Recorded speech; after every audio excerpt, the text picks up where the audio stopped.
Allah Ta'ala, kemudian persiapan alat penunjang pembelajaran seperti buku, alat tulis, kitab, dan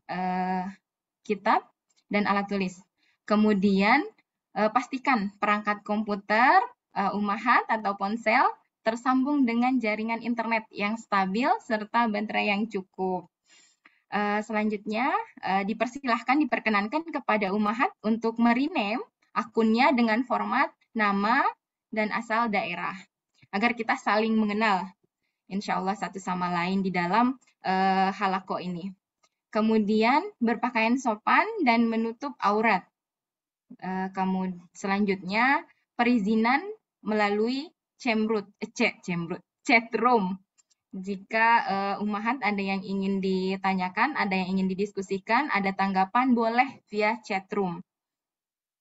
Kemudian video diaktifkan jika kajian sudah dimulai sebagai salah satu adab terhadap guru. Kemudian jika ingin bertanya bisa melalui chat room atau langsung raise hand, bertanya langsung kepada ustazah atau guru. Baiklah, berikut tata tertib yang mungkin bisa disimak kembali atau dibaca kembali.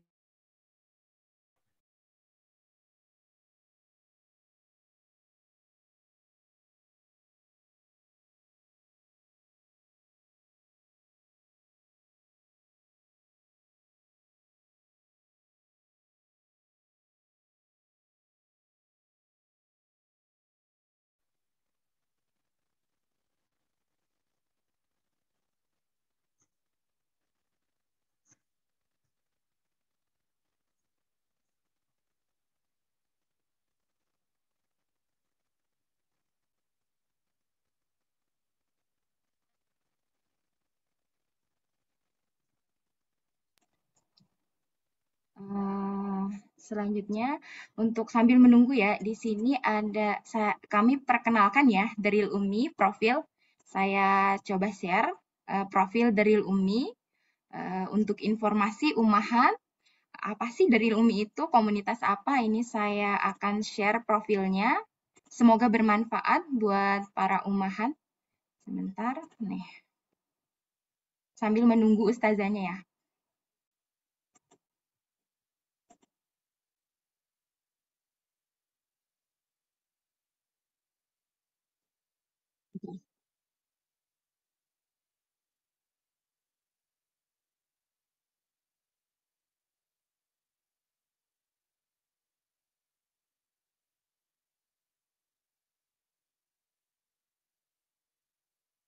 Menghadapi banyak fenomena di mana anak krisis orang tua. Mereka seolah telah menjadi yatim sebelum waktunya. Padahal anak-anak adalah generasi dan aset wadah Daril Ummi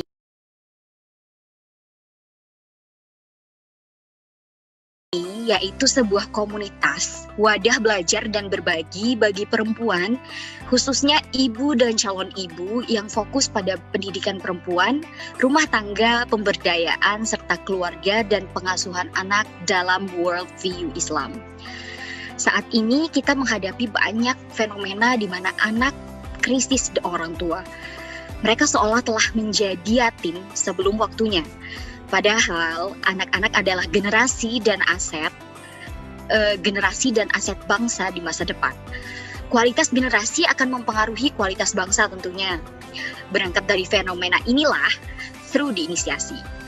Thru juga ingin hadir di tengah-tengah kita sebagai pengingat akan pentingnya peran keluarga sebagai benteng dekandensi moral.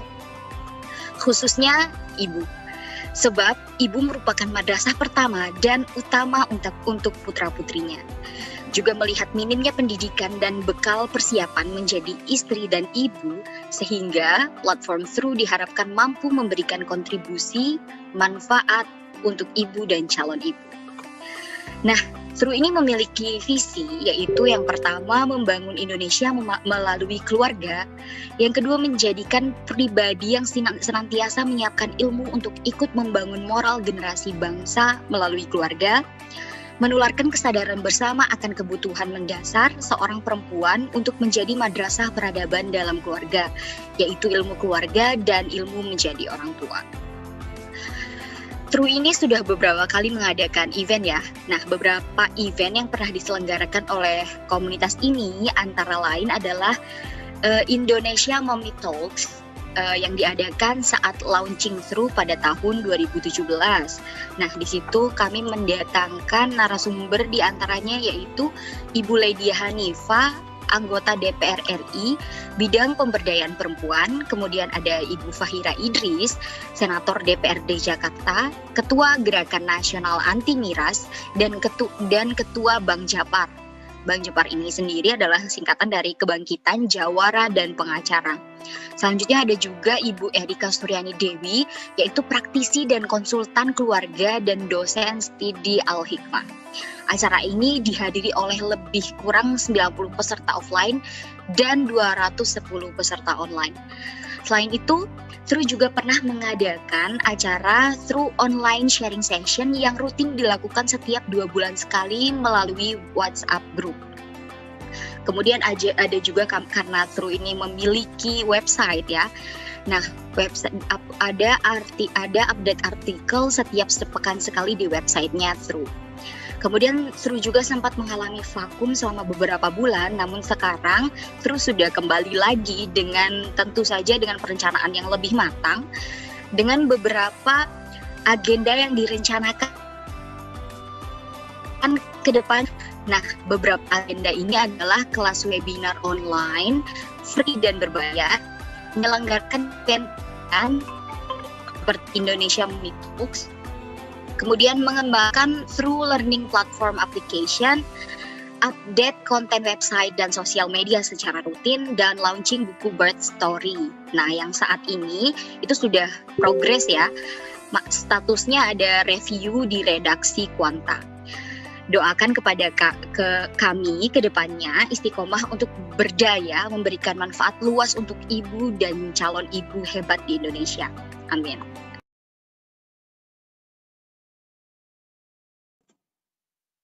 Amin, ya Rabbal Alamin. Baiklah, informasi insya Allah ustazahnya agak terlambat sedikit ya, karena ada keperluan. Di sini sudah bergabung bersama kami banyak peserta ummahat. Ada dari Garut, ada dari Surabaya, Depok, Banten. Mungkin kita untuk mengisi waktu ya, kita saling mengenal dalam halaqah ini. Kita menyapa para peserta hari ini, webinar ini, insya Allah sambil menunggu ustazahnya ya. Di sini ada Mbak Anissa dari Garut. Assalamualaikum Mbak Anissa.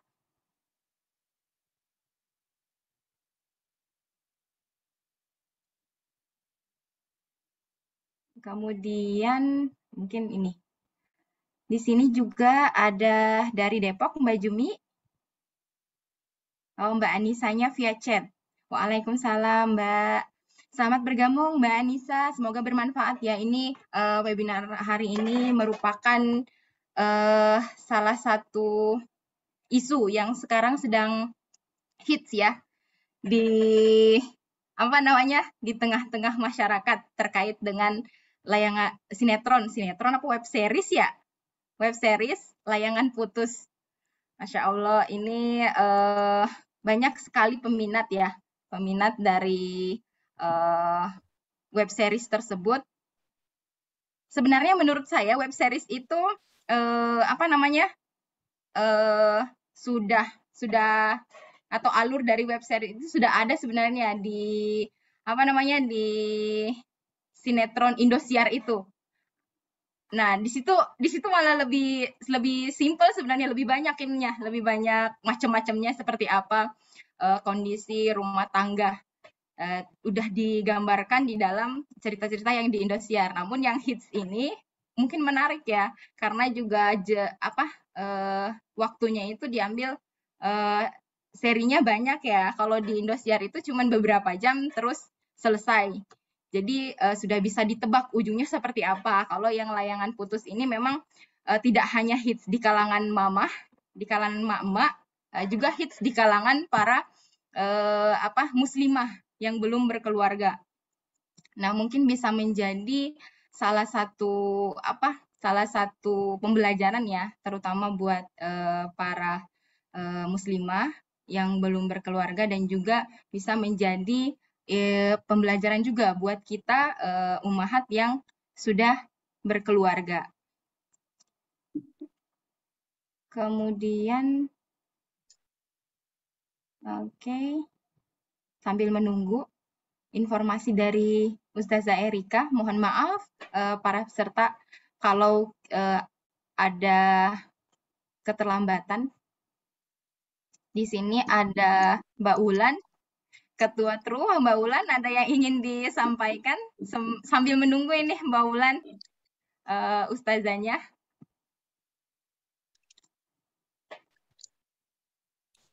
Ya, mungkin sambil menunggu apa kita sudah bisa mulai aja ya nanti. Jadi saya bisa sampaikan lagi.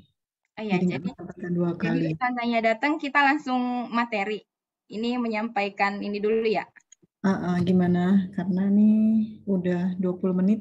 Ya, Betul. 21 menit. Kita mulai aja ya, Mbak Ulan. Boleh, bismillah sambil mungkin sambil nanti sambil menunggu beliau.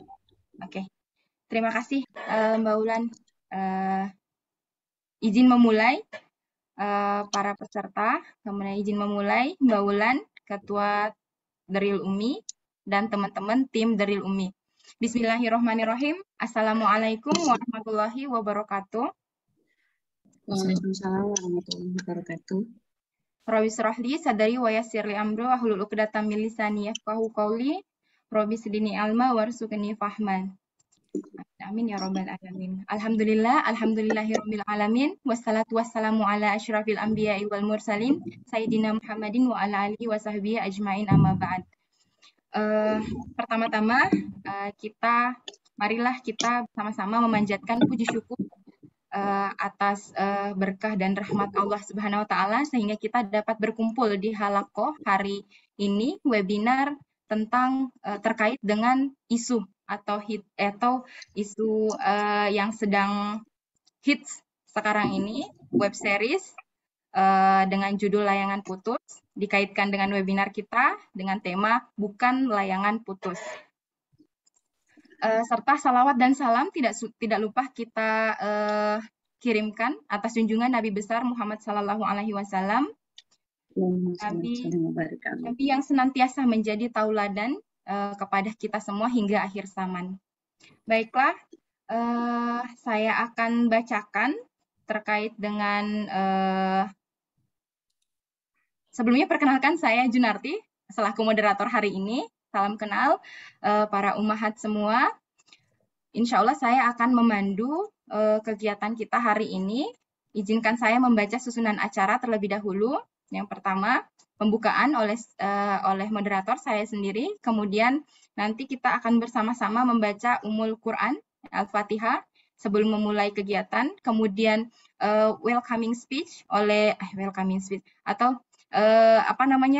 informasi terkait dengan kegiatan TRU Daril Umi ke depan oleh Ketua Daril Umi, Mbak Wulan Karlina. Kemudian nanti ada pengenalan community partner. Selanjutnya masuk ke pemaparan materi oleh Ustazah Erika. Selanjutnya sesi tanya jawab, kemudian penutup, dan diakhiri dengan foto bersama. Baiklah, sebelum kita mempersilahkan kepada Ustazah. Selamat bergabung Ustazah Erika. Assalamualaikum Ustazah. Sudah bergabung? Belum ya? Nah, sebelum kita memulai atau mempersilahkan kepada Mbak Ulan untuk menyampaikan sedikit informasi terkait dengan kegiatan Daril Umi, marilah kita bersama-sama untuk membaca Ummul Quran, Al-Fatihah bersama-sama.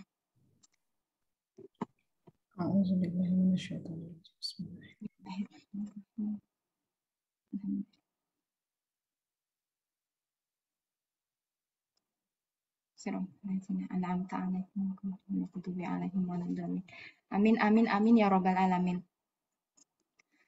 Kemudian selanjutnya adalah sepatah dua kata terkait dengan informasi atau kegiatan Daril Ummi, insya Allah ke depan yang akan disampaikan oleh Ketua Daril Ummi, Mbak Wulan Karlina. Waktu dan room Zoom saya persilahkan. Silakan, Mbak. Ya, bismillahirrahmanirrahim. Terima kasih Mbak Juna untuk kesempatannya. Assalamualaikum warahmatullahi wabarakatuh. Alhamdulillahirrahmanirrahim. Wa bihi nasta'inu ala umuri dunya waddin. Wassalatu wassalamu ala ashrafil anbiya'i wal mursalin wa ala alihi wa ashabihi ajma'in amma ba'du.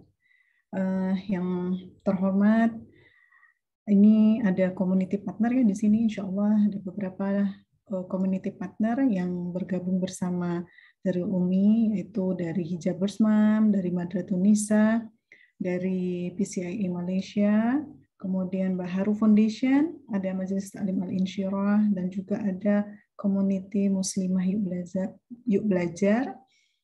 Saya mengucapkan selamat datang, dan juga yang terhormat dan saya muliakan Ustazah Erika Suryani Dewi sebagai pemateri pada hari ini. Salam kenal sebelumnya Ustazah dari saya. Kebetulan saya tinggal di Malaysia ya.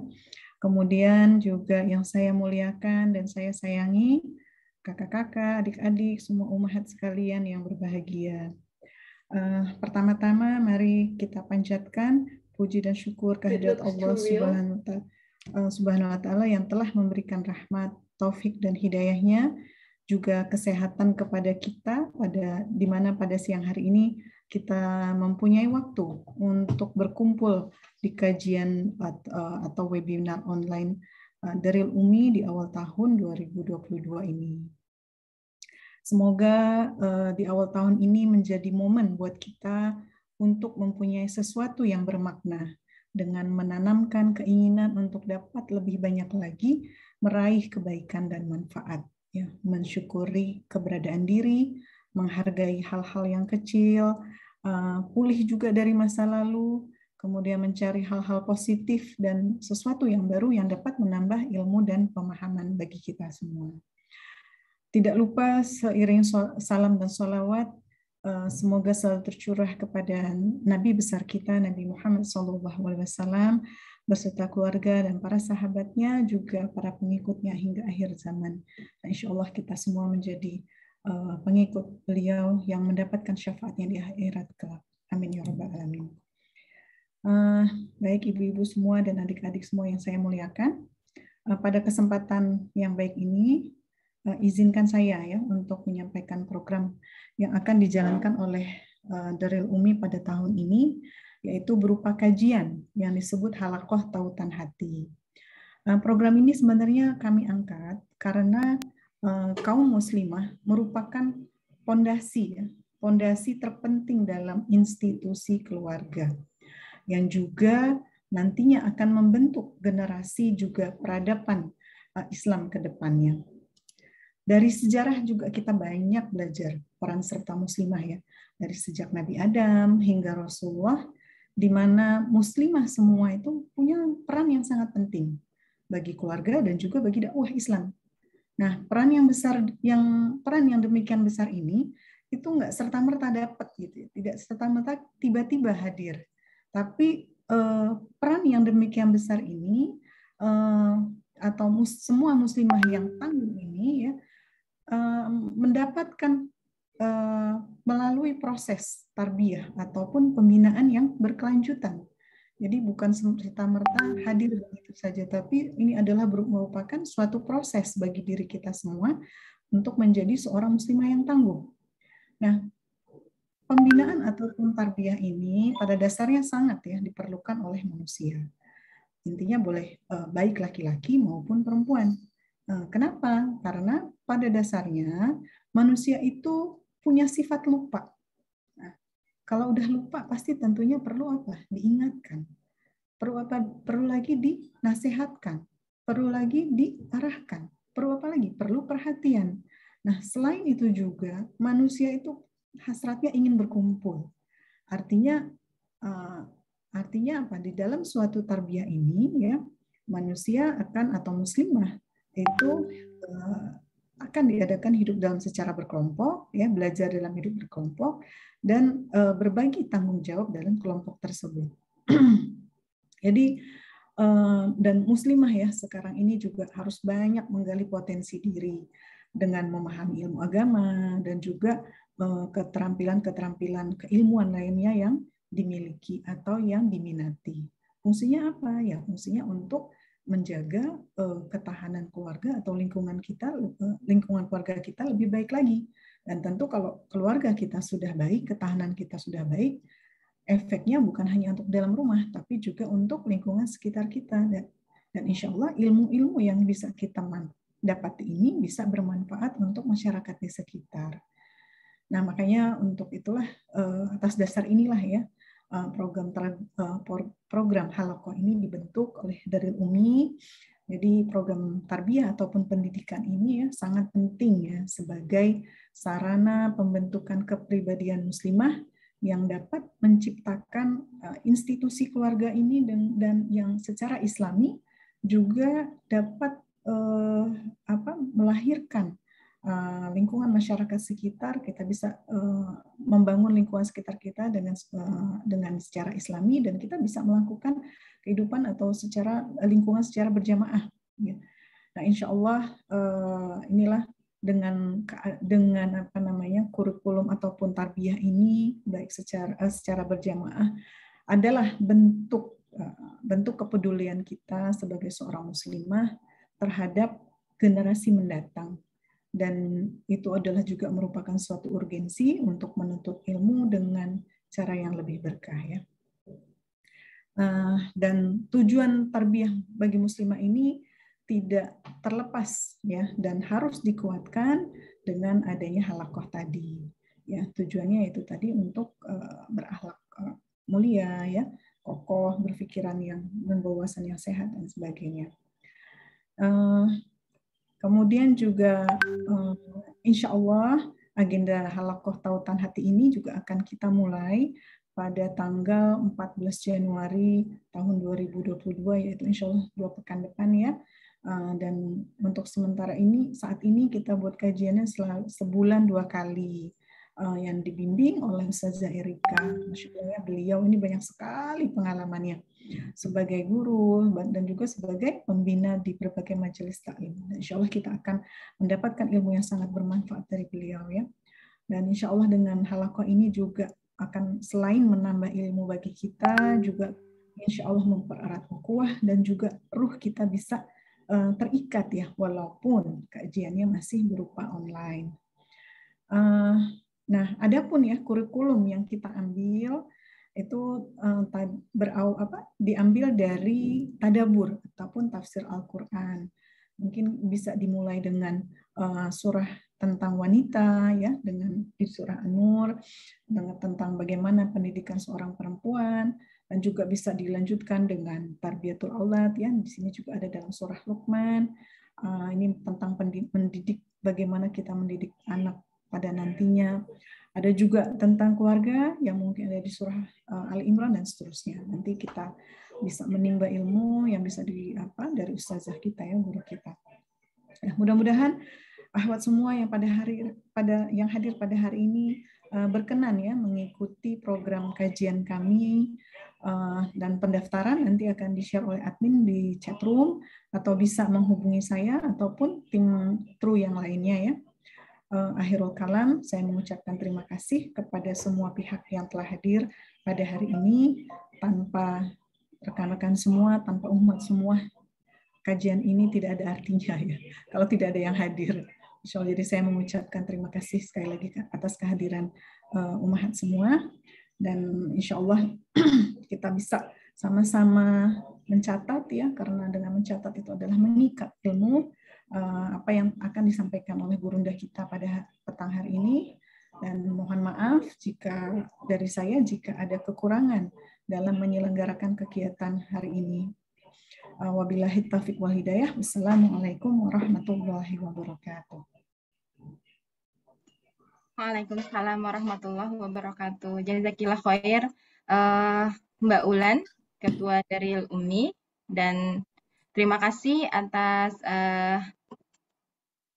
pemaparannya terkait dengan kegiatan atau kajian halaqah intensif, insya Allah Daril Umi untuk kedepannya, yaitu Tautan Hati Daril Umi, insya Allah yang akan dilaksanakan segera pada tanggal 14 Januari, insya Allah launching. Semoga para ummahat di sini berkenan hadir. Insya Allah kami tidak memungut biaya ya Mbak Ulan.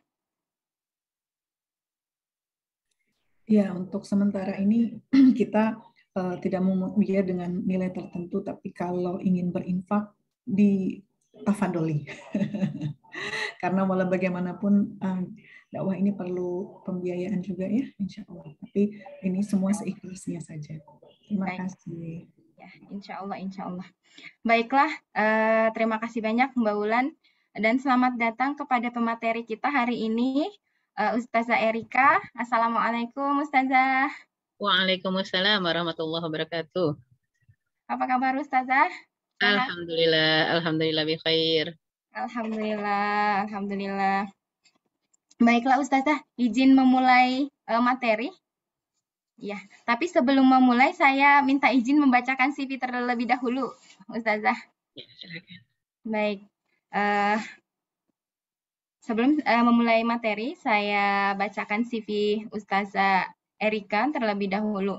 Ustazah Haja Erika Suryani Dewi, LCMA. Beliau adalah seorang konselor keluarga dan beliau juga pembina Halaqah Tautan Hati Daril Umi.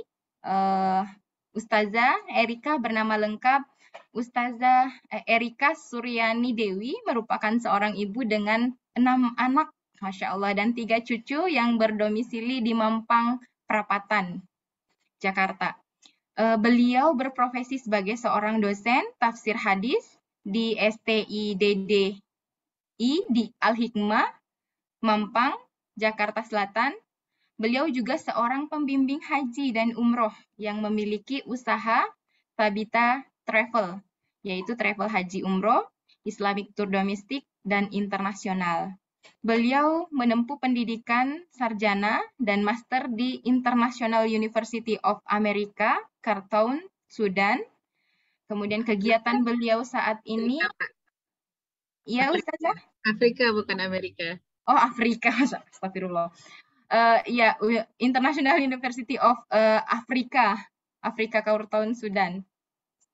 Afwan Ustazah. Kegiatan beliau saat ini adalah sebagai ketua komunitas Kotaku, komunitas pencinta Al-Quds, kemudian pengisi kajian MKFM dari Darut Tauhid Bandung, kemudian beliau pengisi kajian fikih online.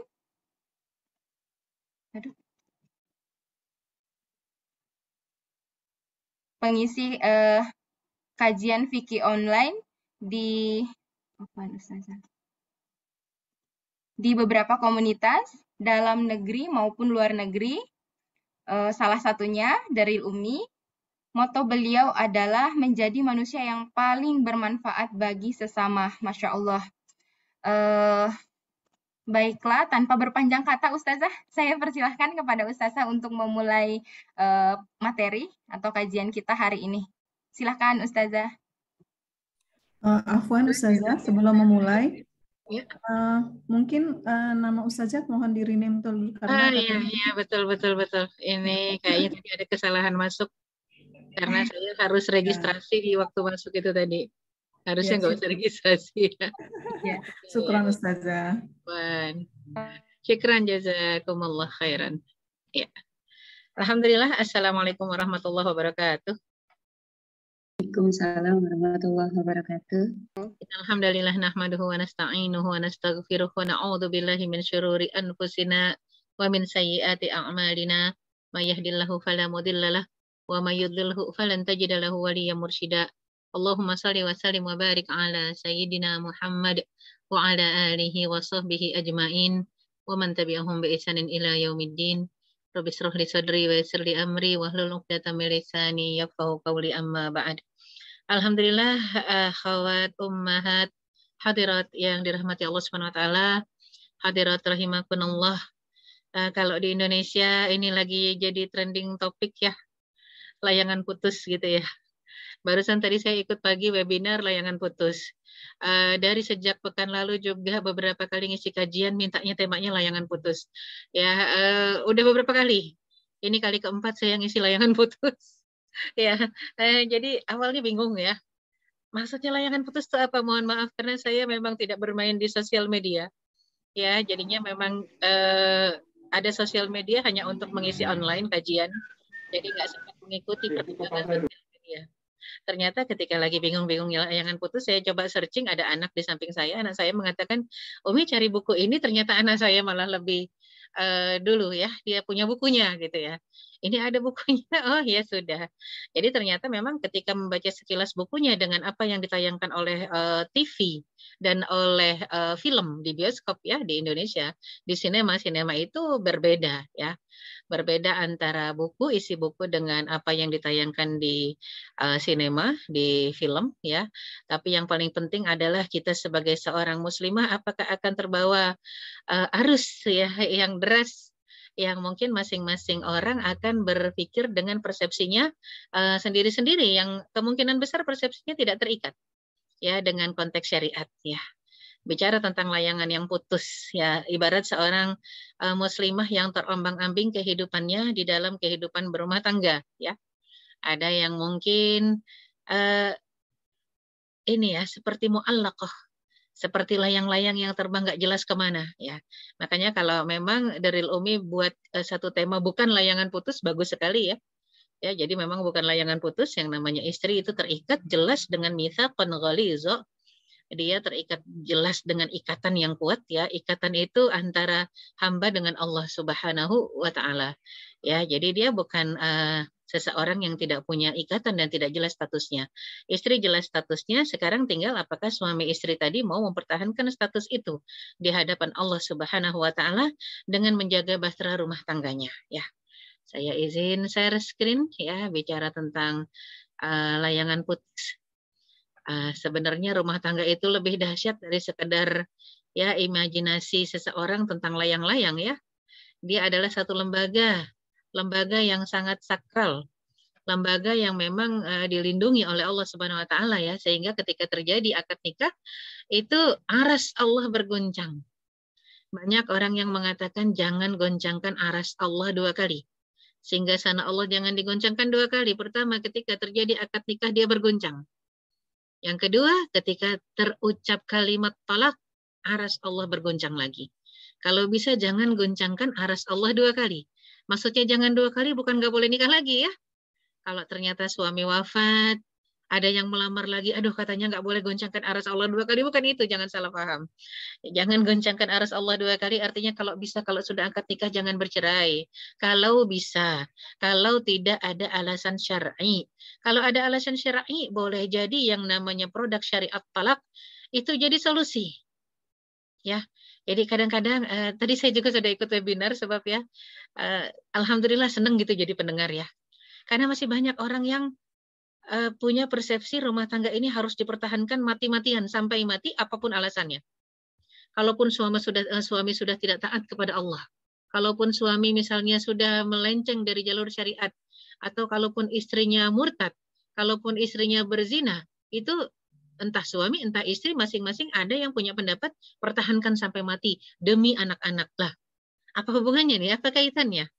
Kok demi anak-anak menjaga keutuhan rumah tangga demi anak-anak, bener nggak? Ternyata bagi seorang muslimah untuk menikah, untuk bercerai, untuk meminta cerai, untuk mempertahankan rumah tangga itu semuanya harus dikerjakan demi mencari ridha Allah.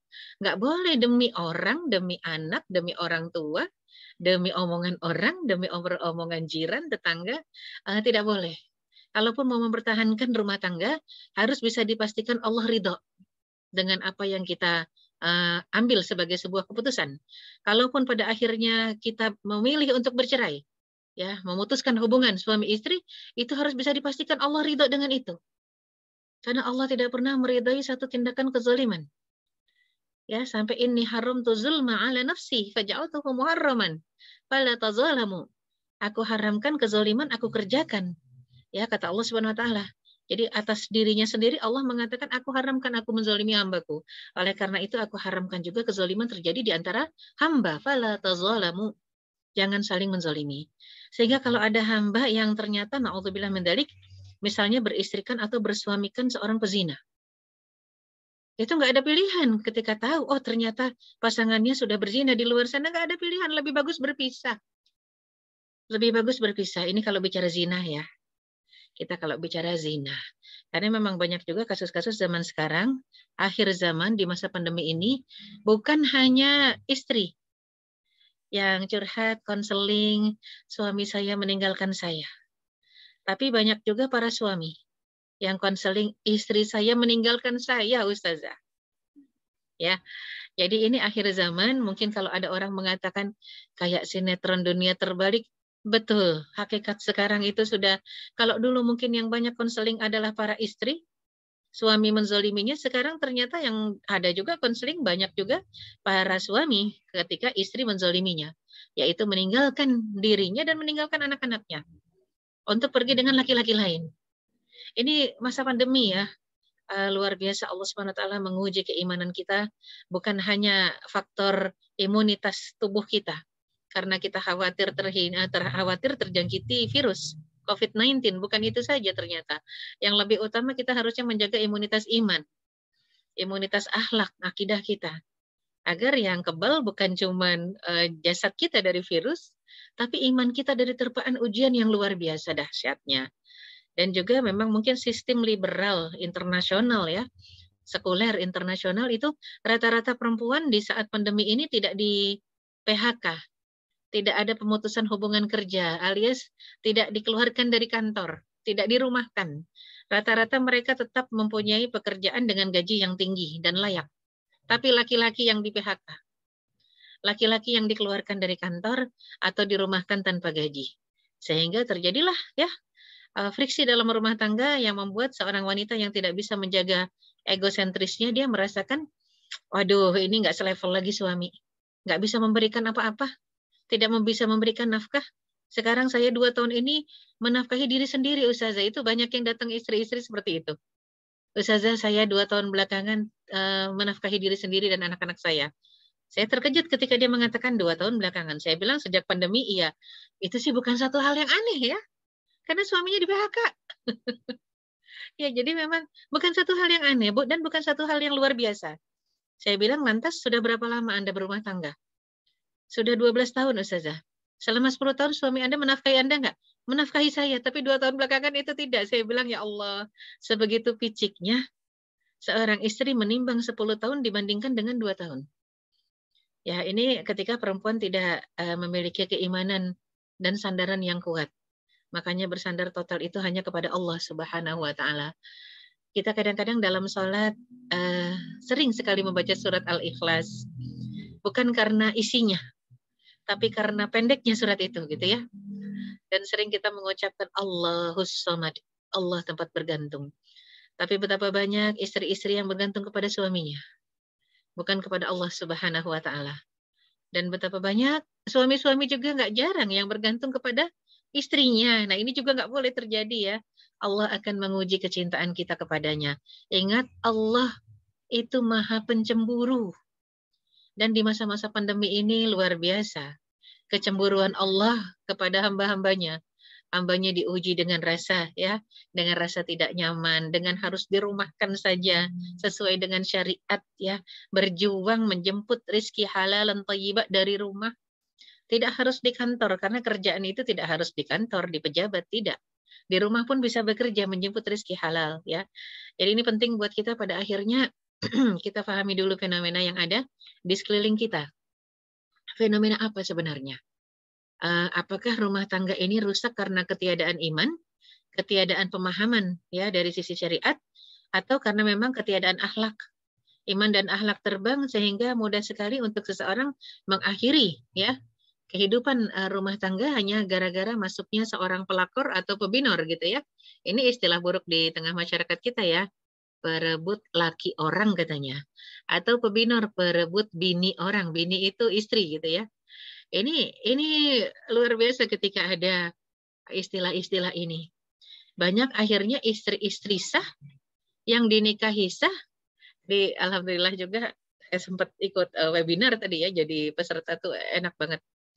Jadinya kahkuh sekarang katanya.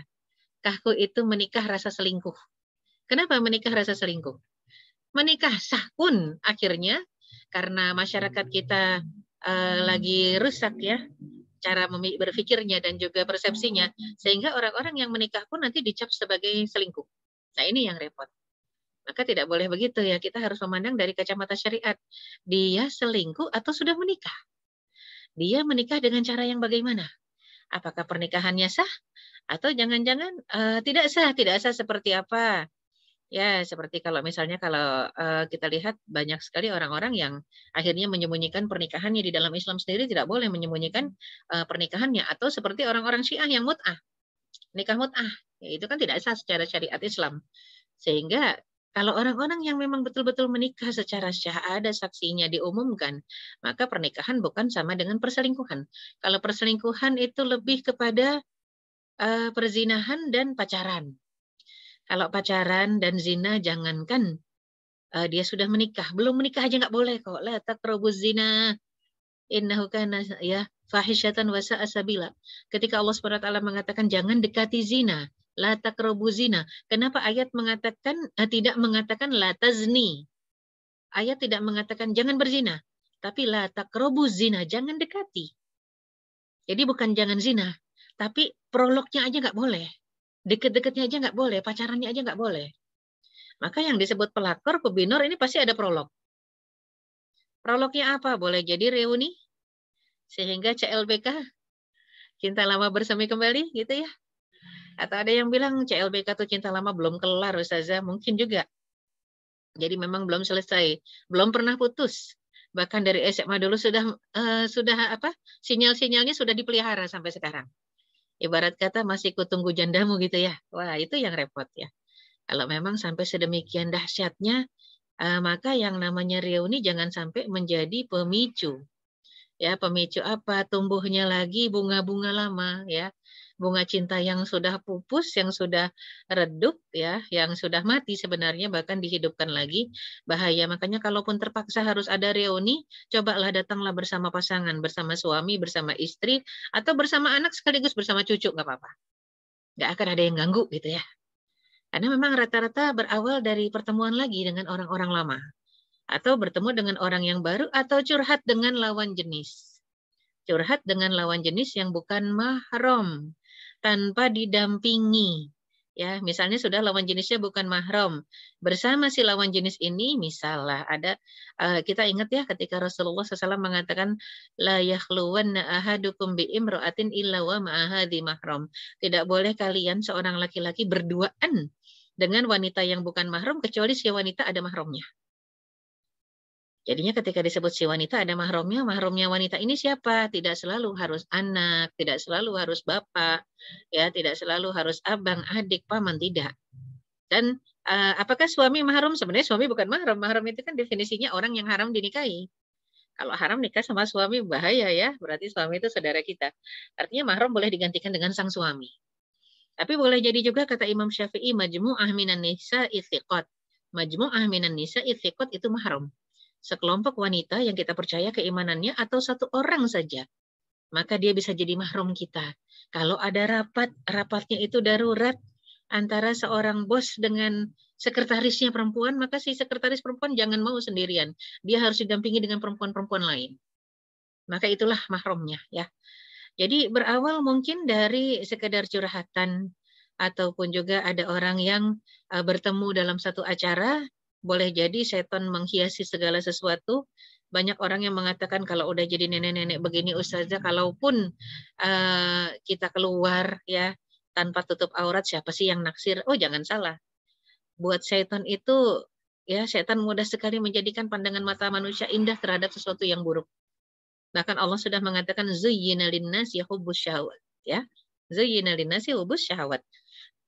Manusia itu memang mengalami godaan. Godaannya terutama adalah dijadikan indah dalam pandangannya, ya, segala sesuatu yang berkaitan dengan syahwat. Minan nisa, syahwat itu siapa saja dari wanita. Minan nisa wal banina wal qanatirul muqantarah. Antara wanita, anak-anak, keturunan, dan juga qanatirul muqantarah, harta yang berlipat ganda. Kalau masyarakat yang tidak mengenal syariat Islam, mudah buat mereka. Mereka ingin punya anak, nggak perlu nikah. Apakah harus berhubungan badan, zina? Nggak perlu juga kadang. Kalau di Eropa, ya single, pengen punya anak, tinggal pergi ke bank sperma. Ya, kemudian apa? Kayak bayi tabung, gampang banget ya. Jadi kayak bayi tabung, pembuahan dalam tabung, masukkan ke dalam rahimnya, hamil. Selesai. Itu kan orang-orang yang nggak punya agama. Orang-orang yang bukan muslim. Sedangkan sekarang di Indonesia terutama itu mengadopsi pola hidup orang-orang yang non-muslim. Dijadikan pola hidup kita. Itu yang paling bahayanya. Sehingga definisi zina saja, definisi zina dalam KUHP ini sudah mulai digeser. Jadi bukan cuma hubungan antar orang tanpa ikatan pernikahan, tapi hubungan antar orang yang bersuami dan beristri. Artinya kalau yang tidak bersuami tidak beristri, janda dengan duda, gadis dengan bujang, single dengan single, itu bukan zina. Kalaupun tidak diikat pernikahan. Ini kan yang harus diperangi kalau di Indonesia. Ya, alhamdulillah kalau di Malaysia masih bagus undang-undangnya gitu ya. Di Indonesia ini yang luar biasa ya. Kita betul-betul memerangi undang-undang itu di parlemen. Jangan sampai diketok palu, tapi rasanya sudah diketok palu sehingga kejadian di Medan itu seorang istri padahal dia non muslim, bukan muslimah. Seorang istri menggugat suaminya, mengadukan suaminya ke pengadilan karena suaminya hanya bisa mabuk dengan berjudi setiap hari. Dan juga KDRT di rumahnya. Istri itu mengadukan ke pengadilan, yang ditahan siapa? Istrinya. Bukan suaminya. Yang ditahan oleh kepolisian adalah istrinya. Kenapa? Karena ternyata si istrinya ini dapat tuduhan balik dari suaminya pencemaran nama baik. Ya, jadi memang innalillahi wa inna ilaihi raji'un. Sehingga penting untuk kita memandang satu konsep yang mau selamat pakai konsep syariat aja. Pelakor perebut laki orang dalam konteks pacaran. Selingkuhan itu pacaran dan zina. Peminor perebut bini orang. Ini lebih parah ya. Kalau perebut suami orang, pelakor perebut laki orang, perebut suami orang, ini buat judul pacaran, apalagi kalau peminor perebut istri orang, ya, bini orang. Itu pacarannya lebih dosa lagi ya. Ibarat kata apa? Kalau ada orang naksir sama suami orang belum tentu dosa. Tapi kalau ada seorang laki-laki naksir, senang sama istri orang, udah pasti dosa. Udah pasti dosa. Artinya kalau kita seorang single tiba-tiba tertarik dengan seorang ustadz yang sudah punya istri 1 atau punya istri 3 deh. Supaya satu itu tidak jadi hal yang menakutkan ya. Punya istri 3, tiba-tiba ada seorang gadis yang bertanya kepada orang tuanya, Pak, bolehkah Bapak menikahkan saya dengan Ustadz itu? Yang istrinya 3, masih ada kesempatan 1 lagi Pak. Dia masih punya jatah 1 lagi sampai istrinya 4. Ya, nah ini yang luar biasa, rata-rata istri Ustadz itu deg-degan ya. Ketar-ketir, aduh suaminya dilihat orang. Nah, itu bukan pelakor kalau pada akhirnya sang ayah berbicara dengan sang ustadz menyetujui dan melamar anak gadis tersebut baik-baik, itu bukan pelakor anak gadis tadi. Dia minta dinikahi. Nah, ini yang paling penting untuk memandang segala sesuatu dengan kacamata syariat ya, mohon maaf. Tapi kalau peminor, nggak boleh ada seorang laki-laki tertarik dengan istri orang sampai akhirnya mendekati dengan berbagai cara. Kalau dia mau mengatakan kutunggu jandamu, maka diamlah dan senyaplah. Tidak perlu berbicara, tidak perlu menyampaikan isi hatinya. Diam saja di sana. Ya, berdoalah, dan berdoanya itu saja nggak boleh. Ya Allah, semoga suaminya cepat mati, nggak boleh.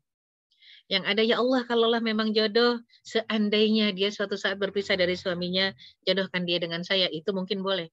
Ya, nah ini jadi penting untuk melihat konsep pelakor dengan peminor ya di tengah masyarakat kita.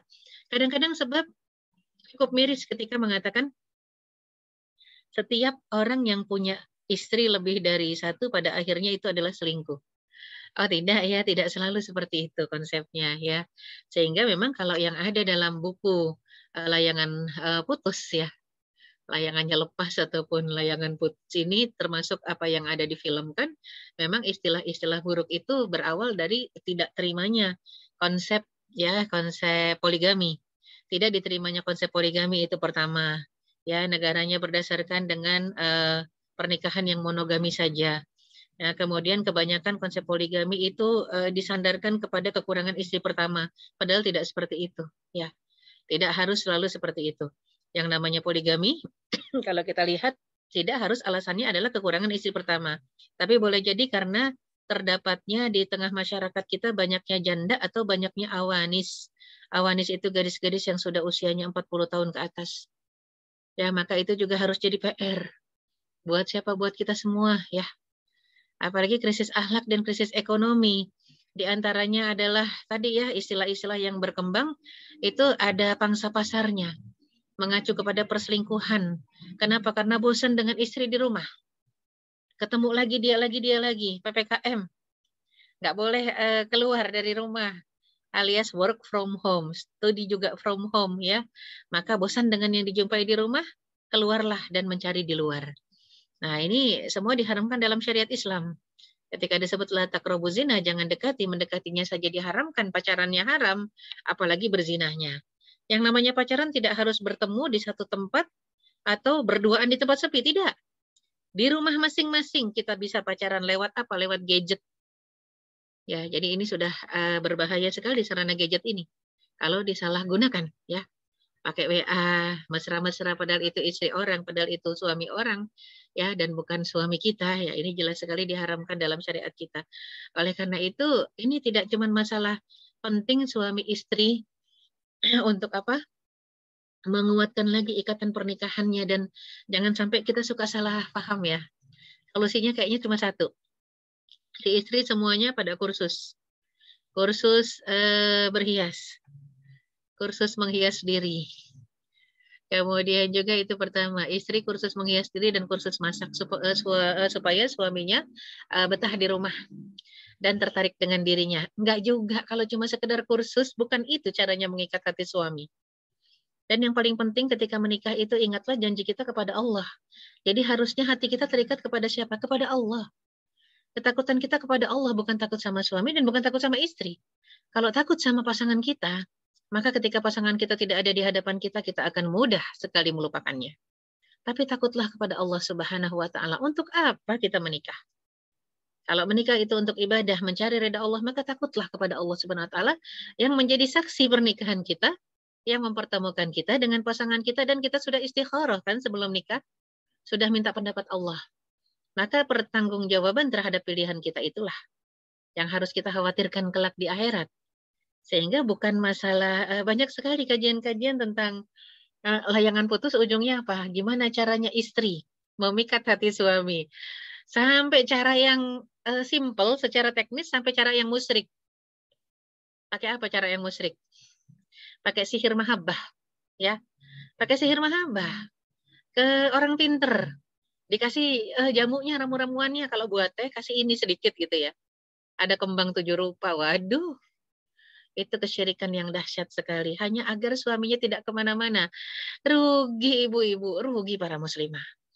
Yang paling penting adalah ikat hati kita dengan Allah, ikat hati suami kepada Allah.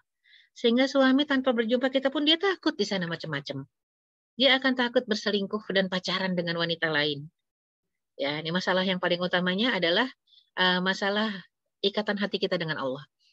Dan ingat, kalau kita mengatakan kita tidak bermasalah dengan suami kita tidak bermasalah dengan kita, apakah pasti suami tidak akan melirik wanita lain? Tidak ada jaminan. Karena dia dapat hak untuk menikah sampai 4. Ya, dia dapat hak untuk menikah sampai 4 tanpa menunggu kita mati. Kalau kita mau nikah lagi, kudu harus dia mati dulu atau kita bercerai dengan dia. Dan na'udzubillah min dzalik, kalau tanpa alasan syar'i, haram mencium wangi surga. Dan ingat manusia ini makhluk sosial. Ya, jadi banyak sekali kajian yang mengatakan laki-laki boleh nikah lagi kalau pertama istrinya punya kekurangan. Yang kedua, kalau istrinya tidak bisa melahirkan. Yang ketiga, kalau istrinya cacat. Ya, dan yang keempat, kalau istrinya tidak berakhlak, tidak beradab. Kalau saya sih simpel aja, istri tidak berakhlak, tidak beradab, ya ceraikan saja. Ngapain dipertahankan jadi istri gitu ya. Jadi ada 4 catatan.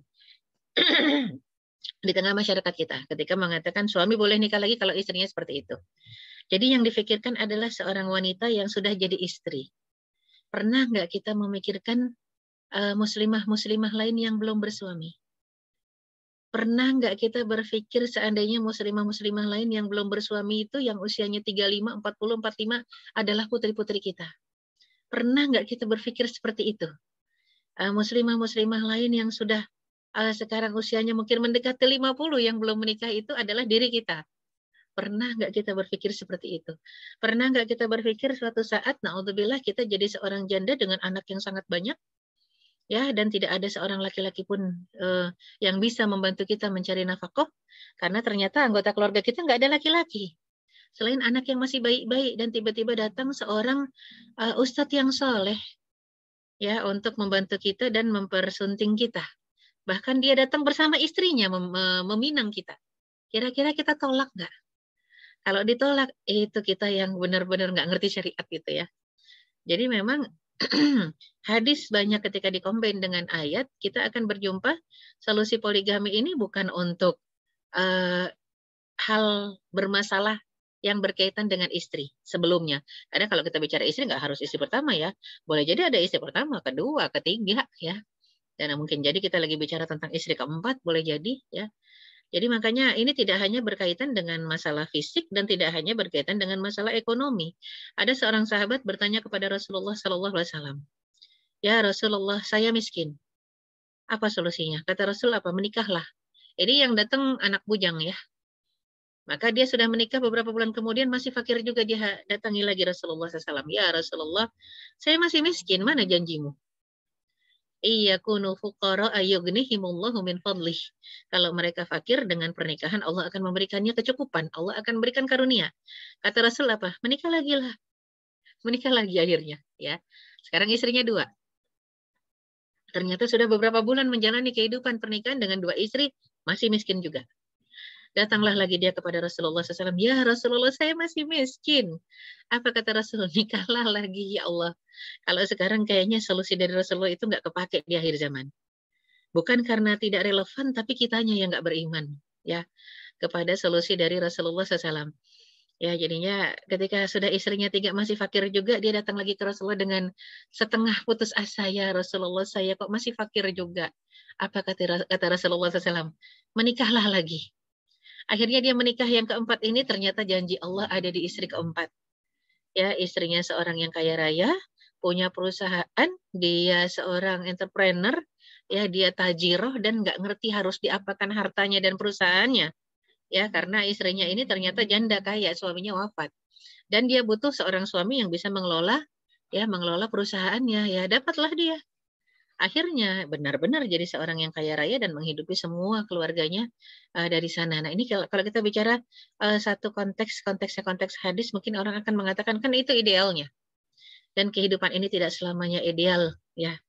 Kita terbentur dengan realita ya. Tapi yang paling parah adalah ketika dalam realita itu yang jadi PR, yang jadi masalah terbesar adalah diri kita. Jangan sampai realita kita ya menghadapkan diri kita kepada kenyataan kitalah yang bermasalah, karena tidak bisa mengambil hukum Allah sebagai aturan dalam kehidupan kita, karena manusia ini makhluk sosial, nggak bisa hidup sendirian.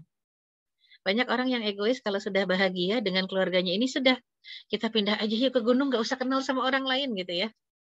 Udah kita nggak usah kenal sama orang lain, kita lupa kita makhluk sosial yang sejak lahir sampai mati nanti butuh bantuan manusia. Ketika lahir dibantu bidan, dibantu dokter, dibantu paraji, dibantu dukun beranak. Ya, dan ketika kita mati nggak bisa kita mandi sendiri, dimandikan, dikafankan, disolatkan, diantar ke kubur. Kita butuh bantuan manusia lain. Tapi kenapa untuk menjalani kehidupan ini egois kita? Sudah tidak peduli lagi dengan kondisi manusia lain, ya. Sehingga yang terjadi saat ini memang luar biasa. Orang yang cukup, berkecukupan dan berada, tidak mau membantu orang yang membutuhkan. Ini bukan cuma masalah ekonomi, sekali lagi, masalah bantuan. Mungkin banyak orang-orang yang mengatakan, sekarang kan banyak janda dan anak yatim. Cukuplah kalau membantu janda sama anak yatim, kasih aja santunan, kan nggak perlu dinikahin, titik ya. Jadinya banyak sekali itu yang komplain, istri-istri yang para komplain. Suami-suaminya kalau membantu janda-janda, sekarang kan banyak janda-janda yang suaminya wafat saat COVID. Masih banyak janda-janda muda yang masih produktif yang suaminya wafat saat COVID, dan sekarang banyak sekali anak-anak yatim yang ditinggalkan. Saya nggak ngelarang suami saya bantu Ustazah, bantu aja kasih uangnya selesai. Ini egoisnya kita. Bantu kasih uangnya selesai. Nggak perlu sampai nikahin janda itu gitu ya. Ya ini sekali lagi penting buat kita menggarisbawahi makhluk sosial tadi. Makhluk sosial kadang-kadang butuh ada ya kebersamaan dalam kehidupan kita. Dan ini yang mungkin kita masih egois ya, rata-rata wanita egois untuk sampai berbicara tentang ke pernikahan poligami. Oke, kalau begitu apa yang harus kita kerjakan dengan pernikahan monogami kita? Nah, kita lihat ya. Dari Abu Hurairah radhiyallahu anhu mengatakan bahwasanya Rasulullah SAW bersabda, ada 3 golongan yang Allah Subhanahu wa taala berhak menolong mereka. Siapa yang berhak ditolong Allah Subhanahu wa taala? Yang pertama adalah mujahid di jalan Allah. Itu Allah tolong. Allah tolong dengan ya dalam bentuk dengan diberikan pertolongan ketika di medan peperangan. Boleh jadi perangnya menang. Atau Allah berikan pertolongan yang lebih besar lagi karunia Allah, yaitu disyahidkan, diwafatkan dan syahid. Itu juga sama ya, imma nasr wa imma syahadah. Kalau nggak menang, mati syahid. Itu luar biasa karunia Allah. Jadi Allah pasti menolong orang yang ada di medan pertempuran. Semata-mata jihad fisabilillah. Yang kedua, an-nakih. Ya, liyastaqfif. Orang yang nikah ya, an-nakih yuridul afaf. Orang yang menikah karena menginginkan iffah. Ya, menginginkan kesucian dirinya, dia tidak mau terjerumus ke dalam pergaulan bebas. Dia menikah, maka insya Allah itu juga yuridul iffah atau yuridul afaf, insya Allah ditolong oleh Allah Subhanahu wa taala. Wal mukatib yuridul ada. Dan juga budak-budak yang ingin membebaskan dirinya, ingin menebus dirinya. Sekarang alhamdulillah sudah tidak ada lagi perbudakan dan hamba sahaya. Ya, sehingga 2 hal ini yang mendatangkan pertolongan Allah Subhanahu wa taala. Ya, dan juga kalau kita lihat betapa Allah Subhanahu wa taala itu sudah memberikan perintah kepada kita. Surat An-Nur ayat 32. Wa ankihul ayyama minkum wassalihina min ibadikum wa imaikum. Nikahkanlah orang-orang yang sendirian dinikahi. Mungkin kalau kita mengatakan ya udah dong cari yang sendiri. Gadis-gadis mbok ya cari laki-laki yang masih bujang. Janda-janda mbok ya cari yang duda aja gitu ya. Nggak usah cari yang masih ada istrinya. Nah, sekarang adakah kita paham jumlah laki-laki dengan wanita di akhir zaman seperti apa perbandingannya? Rasulullah SAW sampai mengatakan kelak di akhir zaman, perbandingan jumlah antara laki-laki dengan perempuan itu 1:50. 1:50. Hadisnya sahih ya.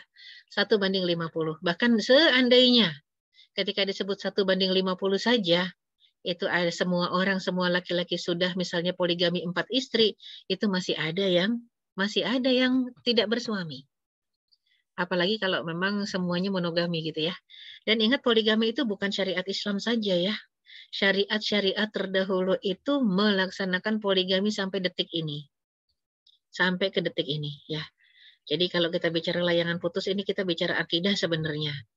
Ya, jadi jangan sampai salah persepsi tentang perselingkuhan. Kalau perselingkuhan jelas diharamkan di dalam Islam. Suami pacaran lagi haram hukumnya. Ya, dia kalaupun mau nikah benar-benar harus wanita solehah, yang wanita solehahnya tadi memang bisa berkontribusi terhadap dakwah, yang bisa mengeratkan ikatan rumah tangga kita lebih erat lagi dengan suami.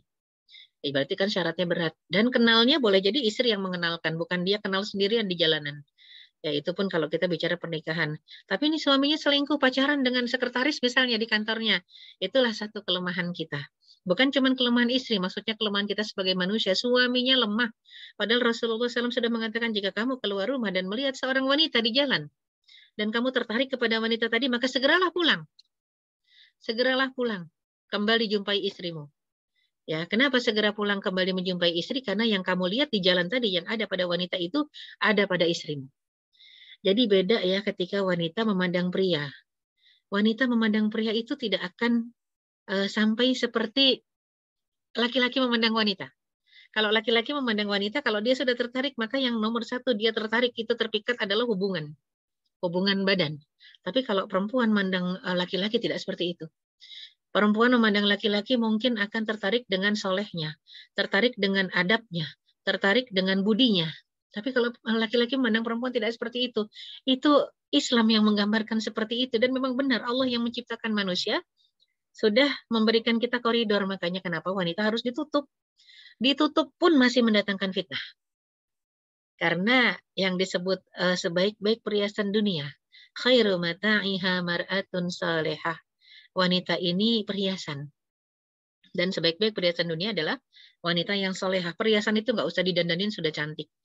Jadi jangan sampai kita merasa kalau kita sudah jadi nenek-nenek nggak akan ada yang naksir. Nggak akan ada yang suka. Kakek-kakek pun bisa terpikat dengan kita. Karena kita nenek-nenek gitu ya. Jadi memang bahaya, tetap harus menjaga keberadaan kita, menjaga interaksi kita ya. Dan perintah syariat untuk menikahkan orang yang sendirian.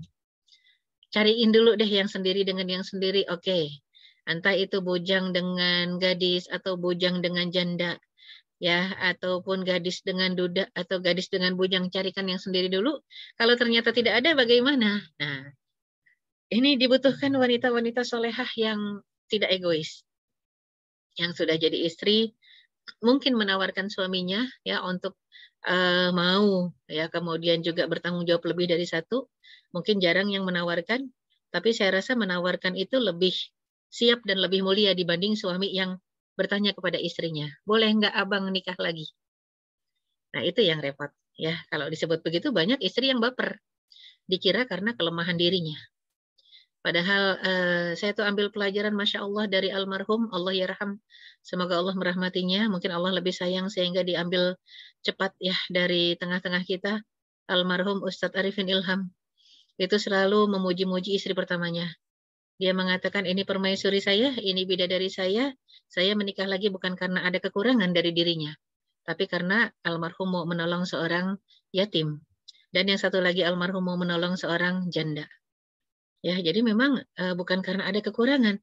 Jadi justru konteks yang ada di pikiran manusia ini yang salah. Suami nikah lagi karena ada kekurangan dari diri istri pertamanya atau istri sebelumnya dibanding istri yang sesudahnya. Ini yang salah. Dan itu yang digembar-gemborkan. Jadi seolah-olah kalau ada suami yang menikah lagi itu kalimat masyarakat, kasihan ya istri pertama. Jadi istri pertama itu jadi seseorang yang dizolimi. Padahal dia nggak ada kurangnya, dia cantik, dia soleha, anaknya banyak gitu ya. Apa kurangnya? Lah memang bukan karena kekurangan istri sebelumnya. Tapi karena Islam memerintahkan pernikahan sebagai sunnah. Wa inni mubahin bikumul umam yaumil qiyamah, kata Rasulullah, aku akan berbangga dengan banyaknya jumlah kalian di hari kiamat. Makanya ada beberapa hal yang ditakuti oleh musuh Islam, sayangnya umat Islam juga takut. Di antaranya adalah poligami. Musuh Islam sangat takut kalau umat Islam berpoligami. Jumlah umat Islam akan lebih banyak. Tapi sayangnya musuh Islam kayaknya harus seneng. Karena umat Islamnya juga takut kalau bicara poligami ya. Dan yang kedua, musuh Islam akan takut ketika umat Islam berani mengusung bendera perang, bendera jihad. Itu mereka takut sekali. Tapi sepertinya musuh Islam sekali lagi akan berbahagia. Kenapa? Karena umat Islamnya juga takut mati kok. Jadi saat ini semua yang ditakuti musuh sudah tidak ada lagi. Karena dalam satu waktu yang sama, semua yang ditakuti musuh ditakuti juga oleh kita, gitu ya. Kita takut juga kok, kita takut mati, kita nggak pengen poligami juga, gitu ya. Jadi memang makanya kenapa umat Islam sekarang kagutha isail, banyaknya jumlahnya seperti buih di lautan. Makanya kita harus kembali kepada Al-Quran dan Sunnah. Dan juga kalaupun ternyata terjadi ya dalam rumah tangga itu suami akan menikah lagi, maka diingatkanlah oleh sang istri, tunkahul mar'ah li arba. Wanita itu dinikahi karena 4 perkara. Boleh jadi karena hartanya, boleh jadi karena keningratannya, boleh jadi karena kecantikannya. Tapi yang keempat paling penting kata Rasulullah, walidiniha, karena agamanya. Fasfar bidatid-din taribat yadak. Kalau kamu pilih yang karena agama, kamu akan selamat, dan upayamu, usahamu juga ya selamat tangan dan kehidupanmu. Dalam artian apa yang diusahakan ke depannya akan selamat ya. Makanya hukum menikah itu kalau di dalam Islam mau menikah ke-1, ke-2, ke-3, ke-4 sama hukumnya. Boleh jadi wajib, boleh jadi sunnah, boleh jadi haram, boleh jadi makruh, boleh jadi mubah. Mungkin ada yang mengatakan, bukannya Rasul mengatakan nikah itu sunnah. An-nikahu sunnati, kata Rasulullah, pernikahan itu termasuk sunnah Rasul. Bukan hukumnya sunnah. Sunnah Rasul itu artinya perbuatan yang biasa Rasul-Rasul kerjakan. Sunnah bisa berarti perbuatan, sunnah bisa berarti hukum. Hukum dikerjakan berpahala, ditinggalkan tidak berdosa, gitu ya. Jadi nikah bisa jadi wajib. Ya, misal nih, saya ambil satu contoh saja. Orang suami soleh, mempunyai istri solehah, anaknya banyak. Suaminya ditugaskan di luar negeri. Nggak mungkin pulang pergi. Dan sang istri nggak mungkin menyusul suaminya karena anaknya masih kecil-kecil. Dan anaknya ini nggak mungkin dibawa ke luar negeri. Mungkin di luar negeri tugasnya di satu daerah yang sangat dingin. Anaknya nggak ada yang kuat. Jadi gimana solusinya? Solusi syar'inya. Kadang-kadang ibu-ibu tega loh ya. Ya sudah deh, anak-anak sama neneknya aja. Yang penting saya dampingin suami saya gitu ya. Anak-anak sama neneknya. Jadi anak kecil-kecil, halus-halus gitu. 4 orang ditinggalin sama neneknya. Sang istri menyusul sang suami. Wah, kalau kayak begini ini udah nggak ada tanggung jawab sama sekali sebagai orang tua ya. Jadinya dahsyat kalau pada akhirnya kita memilih begitu. Jadi pilihannya cuma 2, entah itu diboyong semua seanak-anaknya, nyusul bapaknya di sana, sehingga sang istri bisa memperhatikan suaminya juga, mengurus suaminya juga. Atau yang kedua, sang istri dengan anaknya aman ya di tanah air dan suami ya menikah lagi. Bukan berarti begitu sudah menikah lagi nggak punya hak dan kewajiban, dengan di tanah air tetap punya hak dan kewajiban, dia harus tetap pulang. Ada waktunya. Toh kalau sudah punya istri lagi, kan bisa digilir. Anak kan tetap aja dengan ibu, tapi sekarang ada ibu sambung. Kadang dengan ibu kandung, ibu yang nyusuin, begitu sudah selesai disapi, bisa dengan ibu sambung, gantian dong ditaruhnya. Ya. Nah ini mungkin yang susah kalau tidak punya visi misi yang sama. Karena kita juga keseringan lihat sinetron ya, Kejamnya Ibu Tiri, jadi seolah-olah semua ibu sambung itu jahat gitu ya. Padahal nggak selalu gitu kan. Jadi memang penting sekali untuk mencari wanita yang karena agamanya dinikahi. Maka kerjasama itu akan indah. Bisa jadi hukumnya sunnah. Kalau memang suaminya tidak terlalu terdesak syahwatnya, sunnah-sunnah saja dia. Boleh nikah, boleh tidak. Tapi bisa jadi haram. Kenapa? Orang yang tidak punya penghasilan, suami tidak punya penghasilan yang cukup, jangankan untuk rumah tangga kedua, ketiga, keempat. 1 aja nggak mumpuni. 1 saja anaknya jarang makan. 1 saja istrinya juga jarang makan. Rumahnya masih belum jelas ya, ngutang sana ngutang sini, ini jadi haram dia menikah lagi.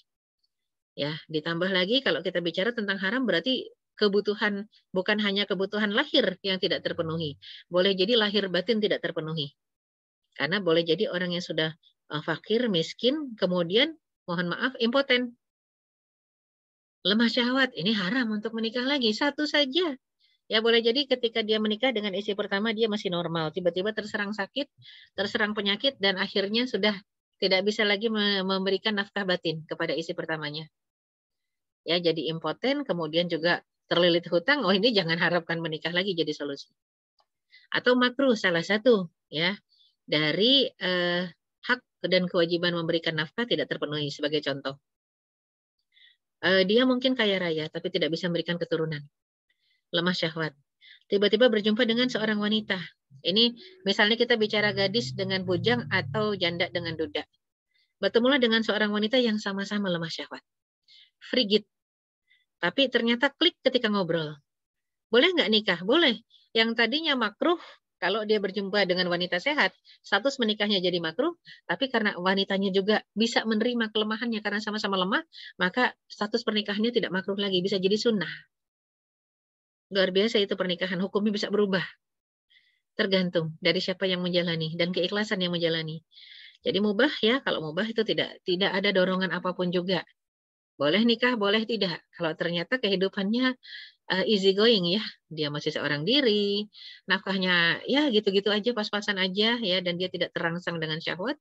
Ada manusia yang seperti itu, maka boleh nikah dan boleh juga tidak. Makanya penting juga buat kita pada akhirnya melihat hukum pernikahan ya. Lantas kalau kita bicara tentang produk ya dalam syariat Islam, produk syariat salah satunya menikah, maka produk syariat Islam juga diantaranya adalah talak. Melepaskan ikatan pernikahan atau ikatan perkawinan.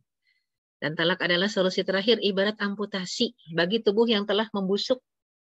Jadi banyak yang mengatakan kalau bisa sih nggak usah cerai. Lihat dulu kasusnya apa. Kalau kasusnya perzinahan, maka kita ingat-ingat firman Allah Subhanahu wa taala, azani la yankihu illa zaniatan aw musyrikah. Orang yang berzina tidak akan menikah kecuali ya laki-laki pezina akan menikah dengan wanita pezina atau wanita musyrik. Wa zaniyatu la yankihuha illa zanin aw musyrik. Dan wanita pezina tidak akan menikah kecuali dengan ya laki-laki pezina atau laki-laki musyrik. Wa hurima dzalika 'alal mu'minin. Dan diharamkan yang seperti itu bagi orang beriman. Orang beriman nggak boleh menikah dengan pezina. Jadi kalau naudzubillah min dzalik, tiba-tiba kita dapati pasangan hidup kita berzina, pilihannya cuma dua. Dia taubatan nasuha, berhenti dari perzinahannya, tapi itu harus berobat ke dokter karena khawatir ada penyakit yang ditularkan ke istri. Ya, itu pertama ya. Yang kedua, kalau nggak mau taubat, talak, cerai. Kalau kita perempuan berarti gugat, cerai, tuntut cerai. Itu nggak ada lagi solusi yang lain, ya.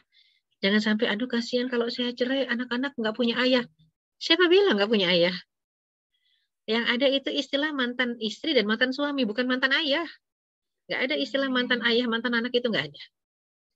Seumur hidup dia akan jadi anak dari akan menjadi anak dari ayahnya dan ayah dari anak-anaknya. Dan yang paling penting buat seorang muslimah, jangan pertahankan rumah tangga yang tidak mungkin dipertahankan dan tidak layak dipertahankan. Kalau alasannya adalah agar anak-anak bahagia, salah ya. Contoh, ada seorang istri yang dipukulin setiap saat oleh sang suami. Anak lihat di depan mata anak. Selalu ada KDRT dalam rumah tangga itu. Percekcokan terjadi, anak-anak dengar. Anak lihat, anak dengar. Anak, jangan dikira anak tidak bisa mengambil pelajaran. Direkam semuanya oleh anak, ya. Ketika direkam semuanya oleh anak, apa yang terjadi? Anak-anak akan mengambil pelajaran. Itu siklus akan berulang. Itu rantai yang tidak akan pernah putus. Kalau saya jadi perempuan, saya akan terima nanti seandainya suami saya memukuli saya. Karena contohnya ibu pun begitu. Dan kalau anaknya laki-laki, kalau saya jadi laki-laki, nanti saya punya istri, saya akan pukuli istri saya. Kenapa?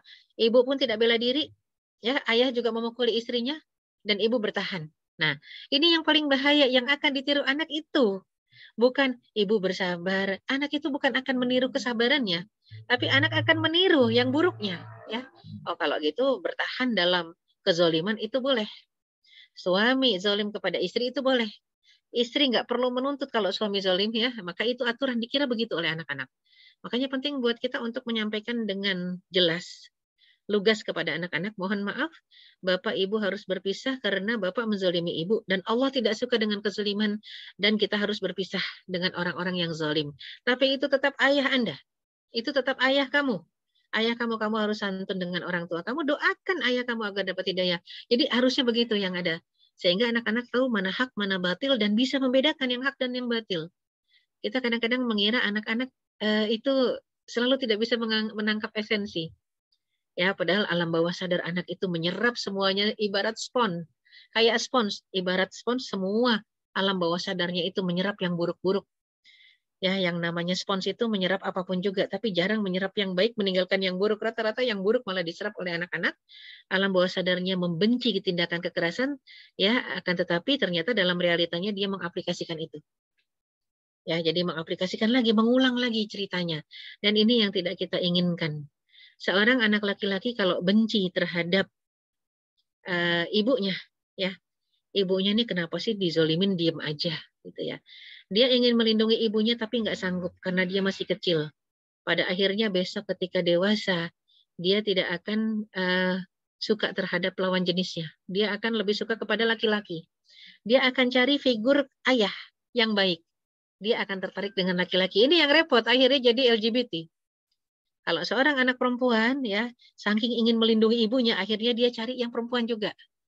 Anak perempuannya ingin melindungi seorang wanita lain, udahlah dia jadi cowoknya, nanti dia akan, ini jadi LGBT, jadi lesbian. Itu ternyata berawal dari kehidupan rumah tangga yang tidak harmonis. Hati-hati. Jadi bukan cuma masalah perceraian yang melahirkan itu, tapi justru bertahan dalam kemunkaran, kezaliman, itu juga bisa melahirkan pola hidup LGBT. Jadi talak itu tidak perlu ditutup pintunya, tapi dilihat penyebabnya. Kalau memang ternyata hanya gara-gara urusan baper, minta talak, hati-hati. Boleh jadi nggak berhak mencium wangi surga.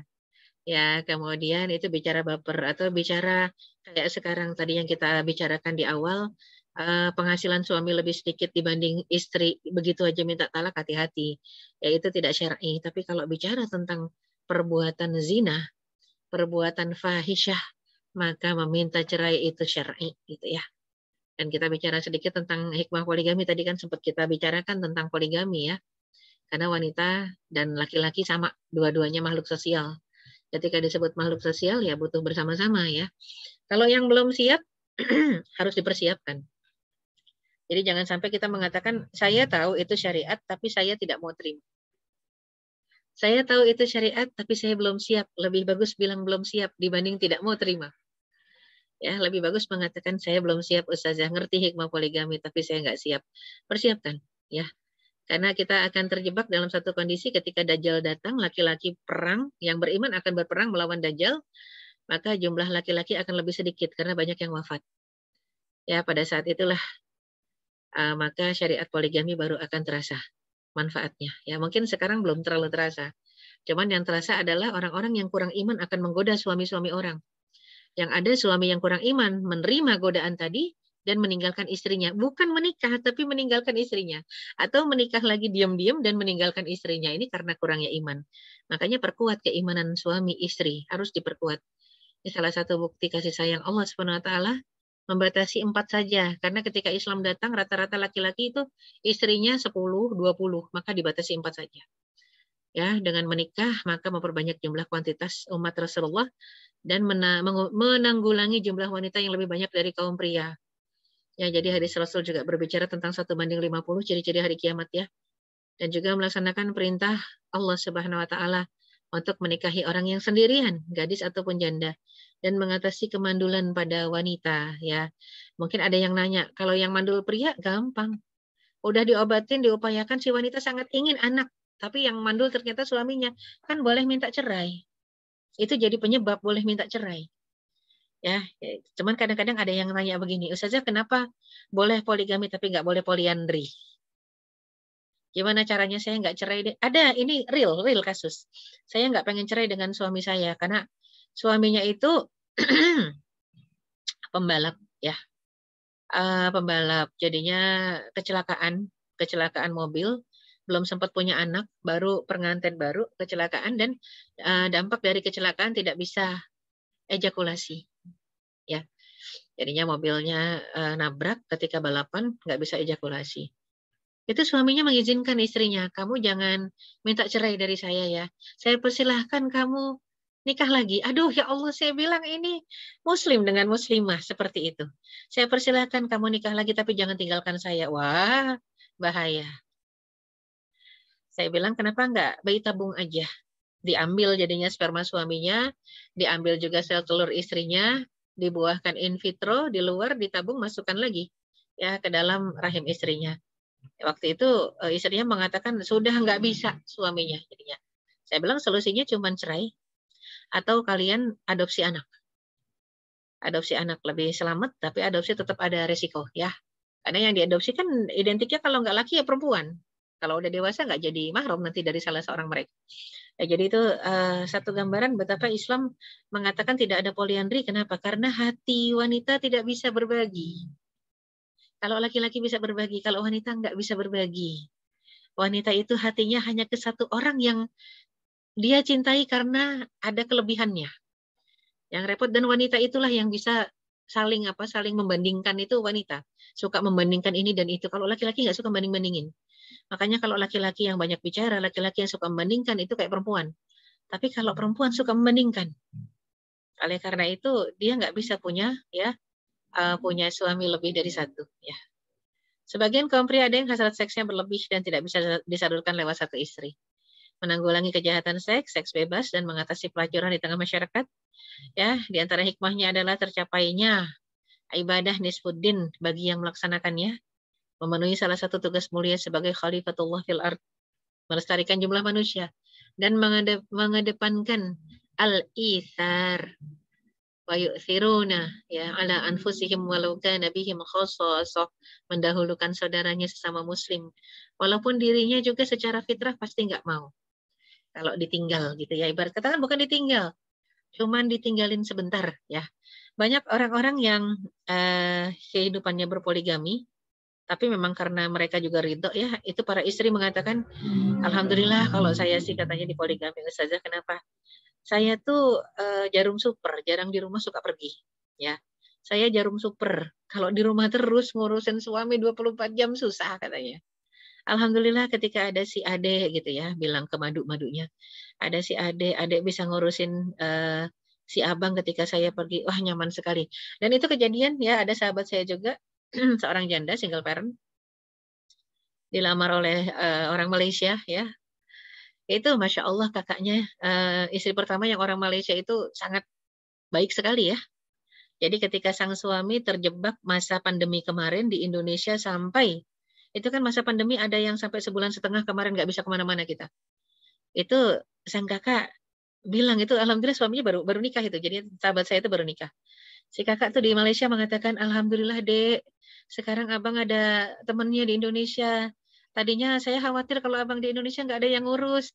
Alhamdulillah sekarang ada adik-adik, tolong ya urusin gitu ya abang selama pandemi nggak boleh kemana-mana. Karena mau keluar dari Indonesia juga nggak bisa masuk Malaysia. Malaysia juga ditutup waktu itu ya.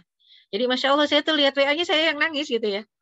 Masya Allah dan sahabat saya mengatakan tolong doakan ya Ustazah supaya saya tidak jadi wanita yang egois. Dititipin 1,5 bulan si abang nggak pulang-pulang katanya, jangan sampai hati ini jadi terikat sama dia, tidak terikat kepada Allah. Masya Allah. Saya bilang insya Allah langgenglah semuanya karena dua-duanya soleha gitu ya. Itu enak banget ngelihatnya berada dalam ikatan dakwah. Ya, Masya Allah kesana kemari itu bahagia banget dia kalau lagi si abangnya lagi di Malaysia ya. Itu satu pengingat kita ya. Ternyata memang hidup ini kalau nggak rasa sosialnya lebih tinggi, habluminan nas itu luar biasa menentukan kita untuk bisa masuk surga dengan mudah.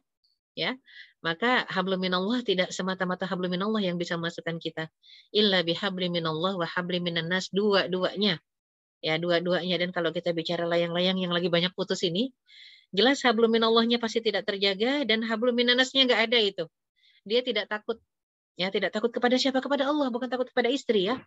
Sehingga Rasulullah SAW sendiri mengatakan khairukum li ahlihi.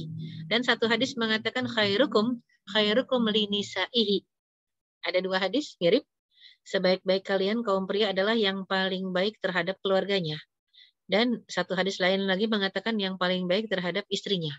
Dan Rasul mengatakan wa ana khairukum li ahli. Ya, dan aku adalah orang yang terbaik terhadap keluargaku, terhadap istrinya. Jadi patokannya adalah seorang laki-laki yang tidak menzolimi, tidak menyia-nyiakan, tidak menyakiti istrinya. Ya, dalam artian apa? Itulah keadilan. Di dalam Islam diajarkan untuk adil ya. Maka ikhtiar mencari pasangan hidup yang saleh, yang solehah merupakan salah satu jenis ibadah yang diperintahkan Allah Subhanahu wa taala bagi setiap muslim. Oleh karena itu harus dilaksanakan sesuai dengan tuntunan sunnah. Jadi nggak boleh semena-mena ya, dalam artian karena saya sering ketemu sama sekretaris saya, wajar dong saya naksir dia. Wah, nggak bisa ya. Apalagi ternyata sekretarisnya nggak tutup aurat ya, dan habis-habisan harusnya dia bisa memejamkan mata. Makanya dilihat apakah istri boleh protes kalau tiba-tiba suaminya mau nikahin sekretarisnya yang nggak tutup aurat. Bukan cuma boleh, wajib protes. Wajib protes ya. Kenapa tidak mencari yang solehah? Kenapa nggak minta pilihkan istri yang solehah gitu ya? Ya, jadi bilang sama istrinya, tolong carikan yang soleha. Dan kalau sekretaris yang udah genit, nggak tutup aurat, godain, pecat aja yang kayak begitu, Mah ya. Harusnya itu bukan dipertahankan, ya. Cuman kan sekali lagi kita bicara tentang iman. Iman itu harus dipupuk agar bersemi, makanya harus ngaji, harus ditarbiyah, dibentuk. Jadi yang ngebentuk itu bukan cuman kewajiban suami atau kewajiban istri, tapi kewajiban dua-duanya saling membentuk. Ya, tawasau bil haq, tawasau bis sabar, wa tawasau bil marhamah. Saling mengingatkan dalam kebenaran yang sesuai Al-Quran dan Sunnah, saling mengingatkan agar selalu bersabar. Sabar itu 3, sabar dalam musibah, sabar dalam menjalani ketaatan di jalan Allah, dan sabar dalam meninggalkan maksiat. Dan juga tawasau bil marhamah. Kita saling mengingatkan itu dengan penuh kasih sayang ya, penuh cinta, penuh marhamah ya. Jadi hidup itu pilihan. Memilih berbahagia dengan menjalankan syariat Allah dengan ikhlas dan ridho sehingga berhak mengantongi janji surga bagi mereka yang diridhai Allah. Ya ayyatuhan nafsul mutmainnah irji'i ila rabbiki radiyatan mardiyah. Kalau mau diridhai Allah maka ridholah dulu dengan takdirnya ya. Dan memilih berbahagia dengan cara dan jalan yang dipilih berdasarkan hawa nafsu kita dan keinginan pribadi kita, dan tidak ada janji atau jaminan surga dari Allah Subhanahu wa taala. Na'udzubillah min dzalik, tentunya yang kita pilih yang Allah ridhoi. Oleh karena itu melatih diri agar ridho dan ikhlas insya Allah merupakan salah satu kunci surga ya.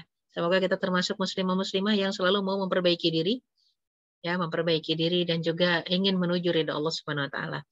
Wallahu a'lam bishawab ya. Ya, jadinya kalau kita ditanya dari sekian banyak solusi yang ada, salah satu solusi selain mengencangkan ya ikatan-ikatan dalam keluarga, membentuk ketahanan keluarga, ya dengan kembali kepada Allah. Ingat, kita nggak akan bisa mengikat hati suami. Suami juga nggak akan pernah bisa mengikat hati istri. Kalau bukan ikatannya itu dikuatkan kepada Allah. Lau anfaqta ma fil ardi jami'an ma allafta baina qulubihim. Kalaupun kamu menginfakkan ya, menafkahkan seluruh hartamu yang ada di bumi ini, kamu tidak akan pernah bisa mengikat hati orang. Walakinnallaha allafa baina qulubihim. Allah saja yang bisa mengikat hati. Kembalikan kepada Allah sang pemilik hati, doa, berdoa, dan ayo berjalan menuju keridhaan Allah. Kalau ada solusi yang halal, mengapa memilih yang keji? Dengan selingkuh, pacaran, zina, lagi na'udzubillah. Ridha dan ikhlas diatur Allah adalah kunci kebahagiaan. Wallahu a'lam bishawab. Aku qouli hadza wa astaghfirullah li wa lakum.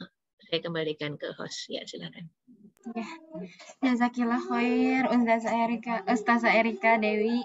Masya Allah, ini apa namanya, semacam pembelajaran buat kami semua ya, terutama terkait dengan poligami ya. Saya sendiri juga masih agak gimana gitu Ustazah. Tapi memang iya, ini karena kita lemah ilmu ya di bidang ini Ustazah. Kemudian terkait dengan fitnah akhir zaman sekarang ini, Masya Allah menjadi tantangan berat buat kami semua. Sebagai seorang istri, sebagai mungkin suami juga sama seperti itu. Ada tantangan tersendiri saat mereka di luar sana. Dan karena kita terbatas waktunya Ustazah, di sini sudah ada beberapa pertanyaan. Mungkin kita boleh memulai untuk diskusinya ya Ustazah. Di sini ada pertanyaan dari Ummu Rozi. Ummu Rozi, apakah ingin langsung ke Ustazahnya atau dibacakan aja? Sudah ditulis, bacakan aja kali ya, kasihan. Ya, ini Ustazah, saya izin baca Ustazah. Assalamualaikum Ustazah Erika, saya dengan Ummu Rozi dari Banten Ustazah. Izin bertanya, ini pertanyaannya Masya Allah ada 4 poin nih Ustazah. Yang pertama, apa motif yang melatar belakangi pasangan mencari tambatan yang lain? Kemudian yang kedua, bagaimana penguatan suami istri dan keluarga agar layangannya nggak putus, Ustazah? Kemudian yang ketiga, bagaimana cara membentengi suami agar tidak berpaling pada yang lain karena penampilan lebih menarik? Apakah istri harus berpenampilan menarik juga, Ustazah? Kemudian yang terakhir terkait dengan apabila terjadi layangan putus pada rumah tangga kita, sejauh mana rumah tangga harus dipertahankan, Ustazah? Monggo silahkan Ustazah untuk penjelasannya. Mungkin sebagian tadi sudah ada ya di materi. Nggak apa-apa, review sedikit ya. Ya, jadinya kalau kita lihat apa motif yang melatar belakangi pasangan mencari tambatan yang lain. Ini sebenarnya harus ditanyakan kepada pasangannya. Tanya kepada pasangan motifnya apa gitu kan ya. Karena sebenarnya motif apa? Kalau motifnya motif keimanan, nggak akan dia akan melepaskan yang satu mencari yang lain. Biasanya motifnya bukan masalah iman. Kalau motifnya bicara, habis istri saya nggak pernah sholat, istri saya nggak mau tutup aurat, jadi saya cari yang lebih salehah. Ini bukan bicara masalah layangan putus. Kalau kayak begini ya, istri yang tidak bisa dididik, maka Rasulullah SAW biasanya memberikan pendidikan istri, salah satunya adalah dengan mentalak. Talak satu aja, supaya dijadikan pelajaran, nanti dirujuk lagi gitu ya. Talak satu itu kalau memang tidak bisa dididik dengan kalimat-kalimat, maka talak saja. Ya, jadi kan sampai disebutkan kalau nggak bisa juga wajurhum fil madaji, punggungin. Kalau nggak bisa dipunggungin baru boleh wadribuhum, ya, boleh dipukul, tapi dipukul dengan darban ghairu mubarrih, dengan pukulan yang tidak menyakitkan. Kalau nggak bisa juga maka boleh ditalak. Tapi talak pelajaran itu paling talak satu. Ya, sampai dia sadar baru dirujuk lagi. Nah, jadi makanya biasanya rata-rata motifnya bukan itu. Nyari istri yang lebih solehah, enggak biasanya. Tapi biasanya mungkin tadi ya dari masalah penampilan, kemudian masalah kecantikan, dan ini sebenarnya alasan klise gitu ya. Belum pernah kejadian kecuali ada pembanding. Tadi disebutkan biasanya laki-laki tidak membanding-bandingkan, tapi ternyata kalau yang lemah iman ya membanding-bandingkan ya. Membanding-bandingkan juga, kayaknya lebih cantik sekretaris, ya iyalah sekretaris tidak diglendotin anak-anak gitu ya. Sekretaris bisa dandan tiap hari, sedangkan istrinya mungkin tidak diberi fasilitas. Tapi ada juga istri-istri yang sudah difasilitasi untuk berdandan, dia tidak mau dandan. Mungkin ada yang mengatakan, mana sempat Ustazah. Nah, ini kesalahan istri. Sudah difasilitasi, dikasih uang untuk ke salon, dia tidak mau nyalon. Ini kesalahan istri. Padahal ada salah seorang sahabiat yang suaminya tunanetra, buta. Si sahabiat ini dandan tiap hari sampai diketawain sama sahabiat-sahabiat lain. Kamu dandan buat siapa? Suamimu tunanetra, nggak bisa lihat. Kamu dandan buat siapa?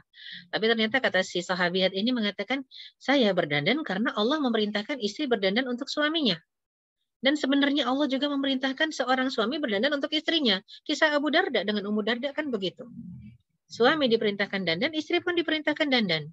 Jadi kata sang istri, saya berdandan bukan untuk dipuji sama suami saya. Saya berdandan hanya ingin mengantongi pahala dari Allah Subhanahu wa taala. Simple sebenarnya. Cuman rata-rata kita jadi sakit hati karena niatnya salah.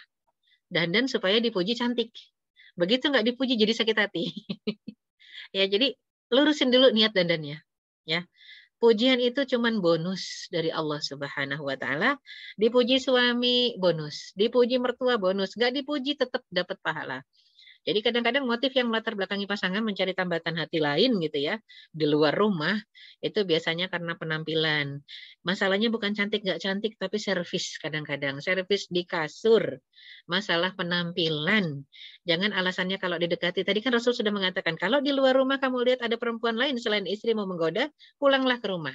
Coba istri-istri kadang-kadang diajak sama suami hubungan, itu alasannya ada aja untuk nolak, capek, nggak siap, pegel lah ya segala macam.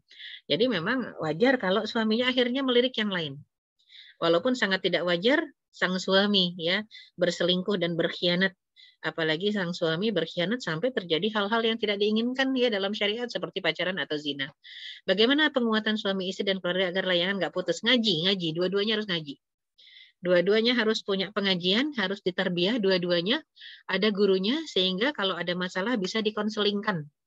Ya, harus konsultasi sama guru. Kenapa harus konsultasi? Ayat mengatakan wa in khiftum shiqaqa bainihima fab'athu hakaman min ahlihi wa hakaman min ahliha. Kalau kalian khawatir terjadi pertengkaran, perpecahan antara suami istri, utuslah penengah dari keluarga perempuan dan keluarga laki-laki yang penengah tadi ngerti agama. Yang tujuannya untuk mengislah, bukan untuk ngomporin supaya pisah gitu ya. Harus ada penengah. Maka guru ngaji itu salah satu penengah ya. Gimana caranya membentengi suami agar tidak berpaling pada yang lain karena penampilan lebih menarik? Sekali lagi, hati suami bukan di tangan istri, hati istri bukan di tangan suami, hati suami ada di tangan pemiliknya, yaitu Allah Subhanahu wa taala. Ayo dekatkan diri kepada Allah. Tadi sudah disebutkan ya. Allah sampai mengatakan lau anfaqta ma fil ardi jami'an ma alafta baina qulubihim. Seandainya kamu mengerahkan uang, harta, menginfakkan seluruh yang ada di langit dan bumi untuk mengikat hati seseorang atau suatu kaum, nggak akan pernah bisa. Karena Allah yang mengikat hatinya ya. Ada kalanya komunikasi suami istri tidak lancar, tapi yang paling penting adalah komunikasi kita dengan Allah. Nanti Allah yang akan melancarkan komunikasi suami istri. Apakah istri harus berpenampilan menarik juga? Wajib hukumnya. Wajib dandan. Makanya dulu sempat ada ya, Salman Al-Farisi, salah seorang sahabat, bertandang ke rumah sahabatnya, Abu Darda. Begitu bertandang, ketok pintu, yang bukain pintu adalah Ummu Darda, istri sahabatnya. Terkejut Salman. Ummu Darda lecek gitu ya, dandanannya lecek Ummu Darda. Kok Ummu Darda lecek banget dandanannya? Harusnya kan nggak begini, kalau perempuan dandan di rumah tuh rapih. Wahai Ummu Darda, kenapa nggak dandan buat sahabatku si Abu Darda? Kata Ummu Darda, Abu Darda itu kalau sepanjang pagi sampai maghrib itu puasa. Kalau dari maghrib sampai pagi lagi itu ibadah. Saya dandan buat siapa? Ya. Wah, kata Salman, ini nggak bener nih. Diadukan ke Rasulullah. Ternyata nggak lama kemudian Abu Darda pulang ke rumahnya dan Ummu Darda, sang istri menceritakan, tadi Salman datang dan menasihatiku. Begini begitu, marah Abu Darda tersinggung. Apa hak Salman menasihati istriku? Ya. Pada akhirnya Salman pun tadi Salman pergi ke Rasulullah. Abu Darda pun menyusul pergi ke Rasulullah. Rasul sesudah mendengarkan curhatan Salman, nggak lama Abu Darda datang dengerin curhatan Abu Darda. Apa kata Rasulullah? Wahai Abu Darda, ya Abu Darda, sodako akhuka Salman. Yang benar adalah saudaramu si Salman. Sekarang Rasul bertanya, apakah kamu puasa? Iya puasa, puasa sunnah. Batalkan puasamu. Sisiri rambutmu, minyakin, mandi, pakai minyak wangi, pulang. Disuruh dandan. Di rumah juga istrinya udah dandan, Ummu Darda. Ya udah, yang dandan ketemu yang dandan kan seneng ya. Penampilannya bagus ya, maka kemudian jadi sakinah mawaddah rahmah. Sampai puasa pun disuruh batal ya. Apalagi apabila terjadi layangan putus. Istri sudah tidak diperhatikan. Apakah harus dipertahankan? Ya tergantung alasannya apa. Alasannya coba dulu. Coba kumpulkan alasan-alasan. Alasannya suami selingkuh apa? Atau alasannya istri selingkuh apa? Dudukkan di depan orang yang paham agama. Kalau salah satunya nggak mau didudukkan gimana? Yang nggak mau didudukkan berarti yang punya kesalahan. Karena kalau orang mau mencari kebaikan dan kebenaran, dia akan mau diselesaikan secara hukum syariat. Wallahu a'lam bishawab. Ya. Ya, silakan. Ya, jazakallah khairan katsiran, Ustazah. Mungkin selanjutnya ya Ustazah, ada pertanyaan dari Fatih Muhammad. Ini Muhammad Fatih Cahyadi. Begini Ustazah. Assalamualaikum Ustazah, izin bertanya. Qadarullah jika orang tua pisah karena adanya pelakor, di mana istri sudah berusaha mempertahankan pernikahan, namun mantan suami kekeh untuk menikahi pacarnya yang dikenal setelah menikah. Dan mantan suami akhirnya menikah dengan pacar tersebut. Karena mantan suami menyuruh anak kami memanggil pelakor tersebut dengan sebutan Mimi, rasanya hati saya tidak terima. Anak harus memanggil orang yang merebut kebahagiaan kami dengan panggilan Mimi. Mohon advice-nya, Ustazah. Syukron. Ya, afwan. Ya. Jadi ini kalau ternyata terjadi perpisahan, perceraian antara suami istri karena adanya pelakor, yang pada akhirnya pelakornya tadi dinikahkan ya, dinikahi oleh sang mantan suami ya. Kalau sudah mantan, sudah finish.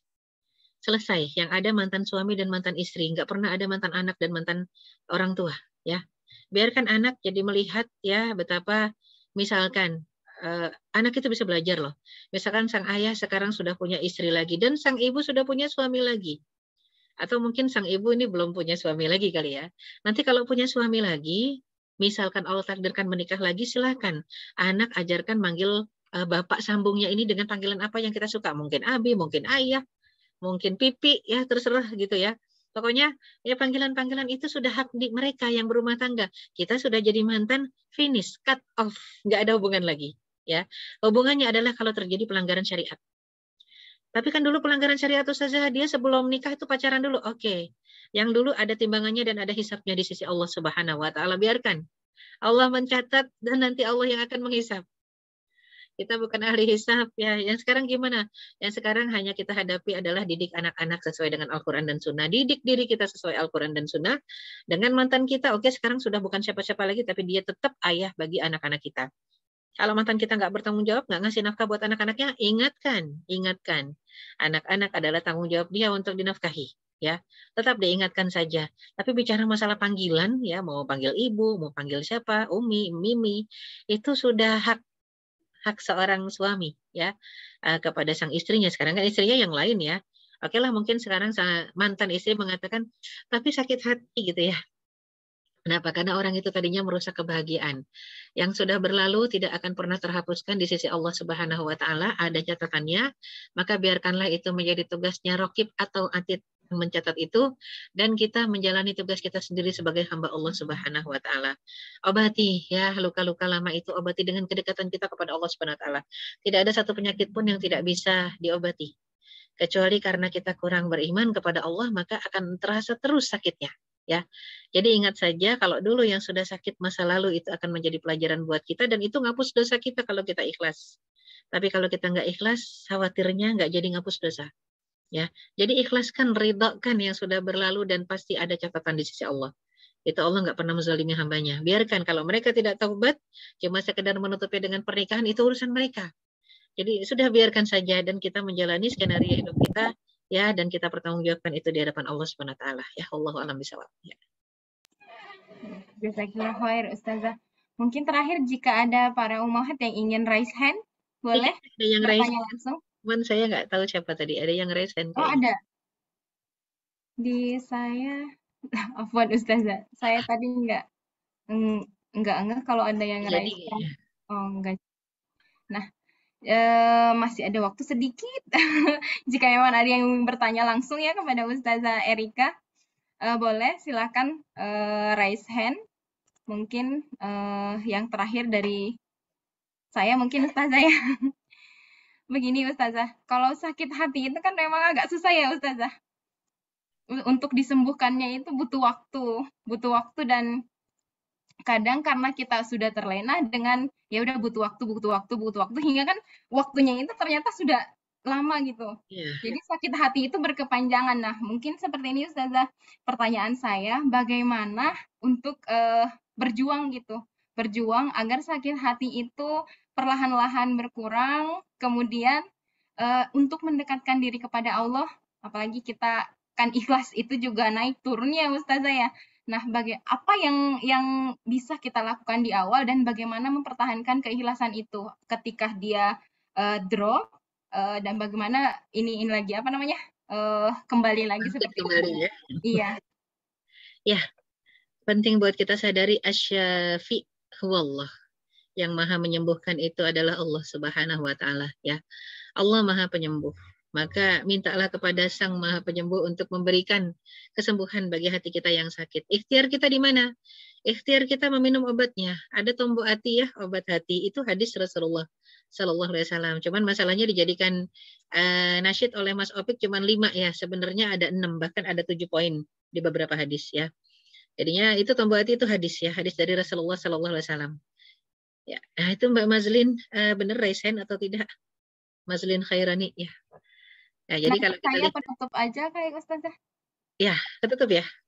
Iya, maksud saya ini pertanyaan saya mau dilanjut apa ke Nggak apa-apa. Pending dulu, Mbak Mazlin dulu kayaknya. Iya, monggo silakan Mbak Mazlin untuk diskusi langsung dengan Ustazah. Bismillahirrahmanirrahim. Assalamualaikum warahmatullahi wabarakatuh. Ibu Ustazah Erika Suryani Dewi. Syukran jazakillahu khairan katsira ya Ibu Ustazah Erika Suryani Dewi atas penyampaian materi ilmu pengetahuan agama Islam, tausiah dan penjelasannya kepada kami semua pada kajian Islami pada hari ini. Saya izin bertanya begini Ustazah. Bagi perempuan atau wanita muslimah yang saat ini belum menikah begitu, terus dalam proses ta'aruf mencari jodoh atau pasangan hidupnya kelak, itu bolehkah menyatakan kepada pasangannya pada calon ta'arufnya itu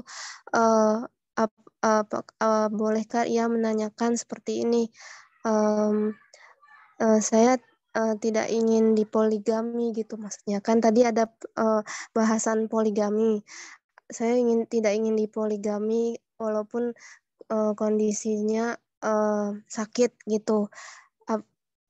Terus menanyakan seperti itu kepada calon ta'arufnya gitu. Apakah boleh seperti itu atau tidak boleh ya? Begitu. Demikian pertanyaan dari saya. Syukran jazakillahu khairan katsira atas pemberian jawabannya. Wassalamualaikum warahmatullahi wabarakatuh. Waalaikumsalam warahmatullahi wabarakatuh. Ya, bagus pertanyaannya. Boleh nggak ngasih syarat tidak mau dipoligami? Boleh. Boleh ya. Menurut fikih boleh memberikan syarat itu.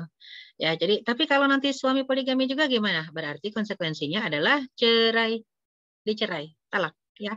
Artinya apa? Hukum Allah tetap berjalan. Jadi si wanita mengatakan syarat menikah dengan saya adalah tidak dipoligami. Tapi ternyata nanti suami mengingkari syaratnya. Menandakan suami memilih bercerai. Kecuali si wanita mengatakan sekarang saya ridho. Ketika sudah jadi istrinya ya. Sekarang saya ridho deh, nggak apa-apa poligami aja. Itu bisa berubah. Kenapa? Karena syarat yang dibuat manusia itu bisa berubah ketika syarat tadi bertolak belakang dengan maslahat syariat. Kan syariat poligaminya ada ya. Tapi syaratnya wanita tadi boleh. Jadi salah seorang dulu saya pernah punya murid, dia ngasih syarat. Ada piagamnya. Ada piagam ketika mau menikah, ada syaratnya. Perjanjian, saya tidak mau dipoligami, tanda tangan suaminya. Ya, jadi begitu dia sudah punya anak 3 atau 4 gitu saya lupa. Itu tadinya piagamnya diletakkan di kamar ya, di kamar tidur, dipajang. Anak ketiga atau 4 itu dia turunin piagamnya, istrinya sendiri yang nurunin ya. Yang nurunin piagamnya. Kenapa? aduh Ustazah, sambil ngurus anak, kerja juga, ngurus rumah juga. Udahlah kalau dia manggilnya Mas, kalau si Mas mau punya istri lagi juga nggak apa-apa. Saya capek juga katanya ngurusin si Mas, jadi turunin. Bukan masalah nggak cinta sama Mas ya, enggak. Cuma dia ngelihat ternyata kebutuhan dakwah, ya ditambah lagi kesibukannya dalam mengurus beberapa usaha, itu nggak sanggup lagi dia handle sendiri. Saya nggak sanggup menghandle sendiri Ustazah. Saya bisa nggak membatalkan dulu perjanjian itu? Bisa, saya bilang robek-robek aja. Dia bener sama dia dirobek-robek ya. Diturunkan dan dirobek-robek. Cuman suaminya ketika dipersiapkan, kata suaminya, apa sih kamu nih? Katanya ngaco gitu ya. Ya memang nggak punya niat suaminya untuk poligami. Cuman si istrinya udah kecapean ya.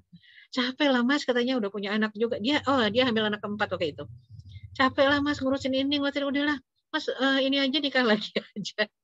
Kenapa? Karena ternyata di sana ada beberapa wanita yang merasakan hikmahnya poligami. Betul-betul terasa. Mas nikah lagi aja tapi aku yang nyari ini ya gitu. Kata suaminya, siapa yang mau nikah lagi? Orang nggak mau nikah lagi. Jadi memang itu satu hal ya. Kalau kita lihat berarti hikmahnya itu banyak. Ditambah seorang istri yang yakin dia punya kekurangan. Misalnya dia punya penyakit. Penyakitnya itu adalah penyakit di rahim yang kemungkinan dari penyakitnya itu menyebabkan tidak mungkin punya keturunan. Ini dia zolim kalau mengatakan syarat menikahi saya adalah tidak boleh menikah lagi. Ini zolim ya. Kalau ini udah tindak kezaliman. Jadi jangan sampai begitu ya. Kalaupun kita ingin punya suami, maka kita harus siap. Menikah itu adalah ibadah. Tidak ada ibadah yang bersanding dengan kezaliman. Allahu a'lam bishawab. Ya, tadi pertanyaan Mbak Junarti sedikit saya lengkapi ya, tombol hati itu. Ya, tombol hati, obat hati. Obat hati itu baca Quran tahu artinya. Berkumpul dengan orang soleh, ya, berjamaah. Mentarbiah diri, nggak sendirian. Kalau namanya tawasau bil haq, tawasau itu saling. Tawasau itu nggak bisa sendiri. Semakin banyak yang berkumpul orang-orang soleh, semakin banyak masukan kepada kita. Tawasau, makanya berkumpulnya itu komunitas yang baik, cari komunitas yang valid, ya berkumpul dengan orang soleh, insya Allah itu akan menjadi obat hati kita. Baca Quran tahu maknanya, berkumpul dengan orang soleh, banyak puasa. Itu juga obat hati. Kemudian hidupkan malam dengan qiyamul lail, wabil ashari hum yastaghfirun, munajat di penghujung malam saat orang-orang sedang sahur, ya. Kalaupun kita nggak sahur, ini bukan hari Senin Kamis misalnya, nggak apa-apa bangun ya 15 menit sebelum azan subuh untuk istighfar. Kemudian sedekah. As-sadaqatu tadfa'ul bala. Dan sedekah itu tutfi ghadabar rabb. Sedekah menolak bala, sedekah itu memadamkan kemurkaan Allah, dan sedekah itu tamhul khataya. Ya, jadi dia menghapus dosa-dosa seperti air memadamkan api. Ya. Kemudian juga yang paling penting adalah menjamin kehalalan makanan yang masuk ke dalam perut. Insya Allah dengan begitu hati kita akan terobati. Jadi ada 7 item yang harus dijaga ya, tombol hati, obat hati. Wallahu a'lam bishawab. Insya Allah sakit hati kita sembuh ya. Minta sama Asyafi agar menyembuhkan hati kita. Bismillah, insya Allah Ustazah, jazakallahu khairan katsiran Ustazah. Mungkin untuk hari ini cukup Ustazah. Insya Allah kita masih ada yang per pekan insya Allah di halaqah tautan hati dari Umi insya Allah ke depan. Untuk webinar kajian hari ini, apakah Ustazah ada closing statement atau yang ingin disampaikan? Ya, baik untuk para hadirin hadirat yang dirahmati Allah SWT. Saya kira tadi hadirat doang, ternyata ada hadirin juga ya.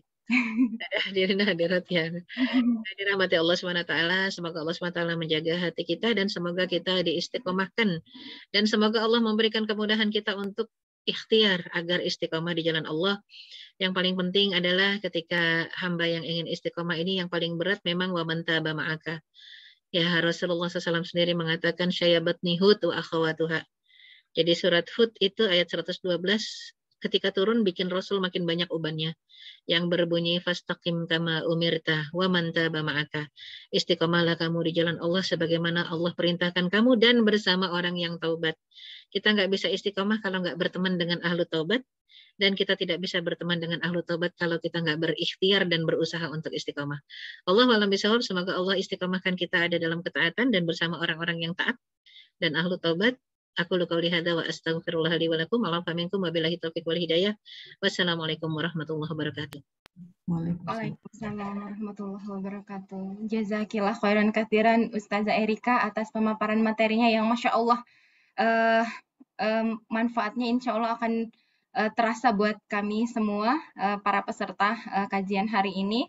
yaitu terkait dengan Bukan Layangan Putus, sebuah web series yang lagi hits sekarang di Indonesia. Insya Allah kajian ini bisa menjadi pegangan buat kami semua, buat kita bersama-sama mencari ridho Allah. Sebelum saya mengakhiri, saya kembali mengkonfirmasi, mengingatkan para ummahat untuk kita bersama-sama bergabung dalam Halaqah Tautan Hati bersama insya Allah dengan Ustazah Erika. Ke depan insya Allah akan dimulai juga sekitar tanggal 14 Januari insya Allah Ustazah. Jadi bagi para ummahat yang ingin mempersiapkan atau memperdalam ilmu kembali atau menjaga imannya, mari kita sama-sama membentuk halaqah, membentuk lingkungan yang bisa saling mengingatkan satu sama lain untuk bersama-sama mencari ridho Allah.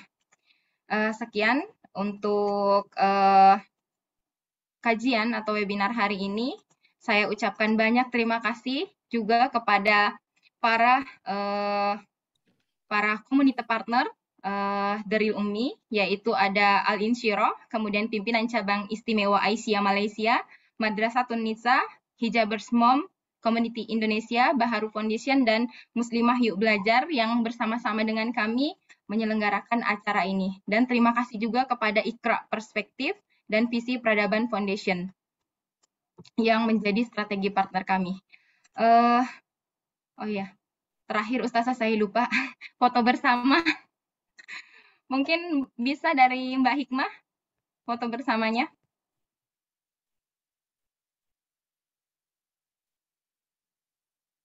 Silakan Mbak Hikmah.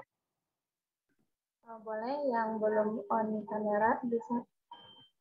Silakan para ummahat untuk on kamera. Yang berkenan untuk on kamera, silakan.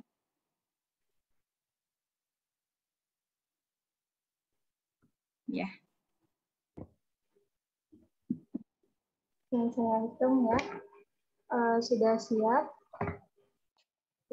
3, 2, 1. Boleh sekali lagi.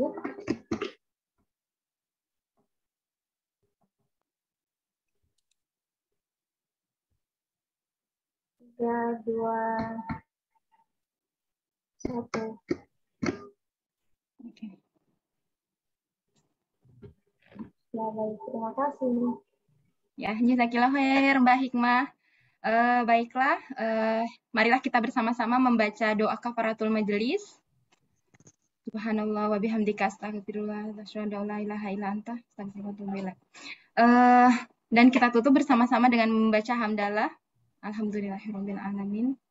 Sekian dari kami tim Daril Ummi untuk kajian hari ini. Insya Allah kita bertemu kembali di kajian selanjutnya atau di Halaqah Tautan Hati by Daril Ummi insya Allah tanggal 14 Januari. Fisabilil haq fastabikul khairat. Wassalamualaikum warahmatullahi wabarakatuh. Waalaikumsalam warahmatullahi wabarakatuh.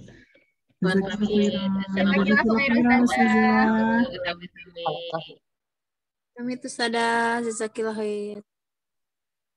Syukran jazakillah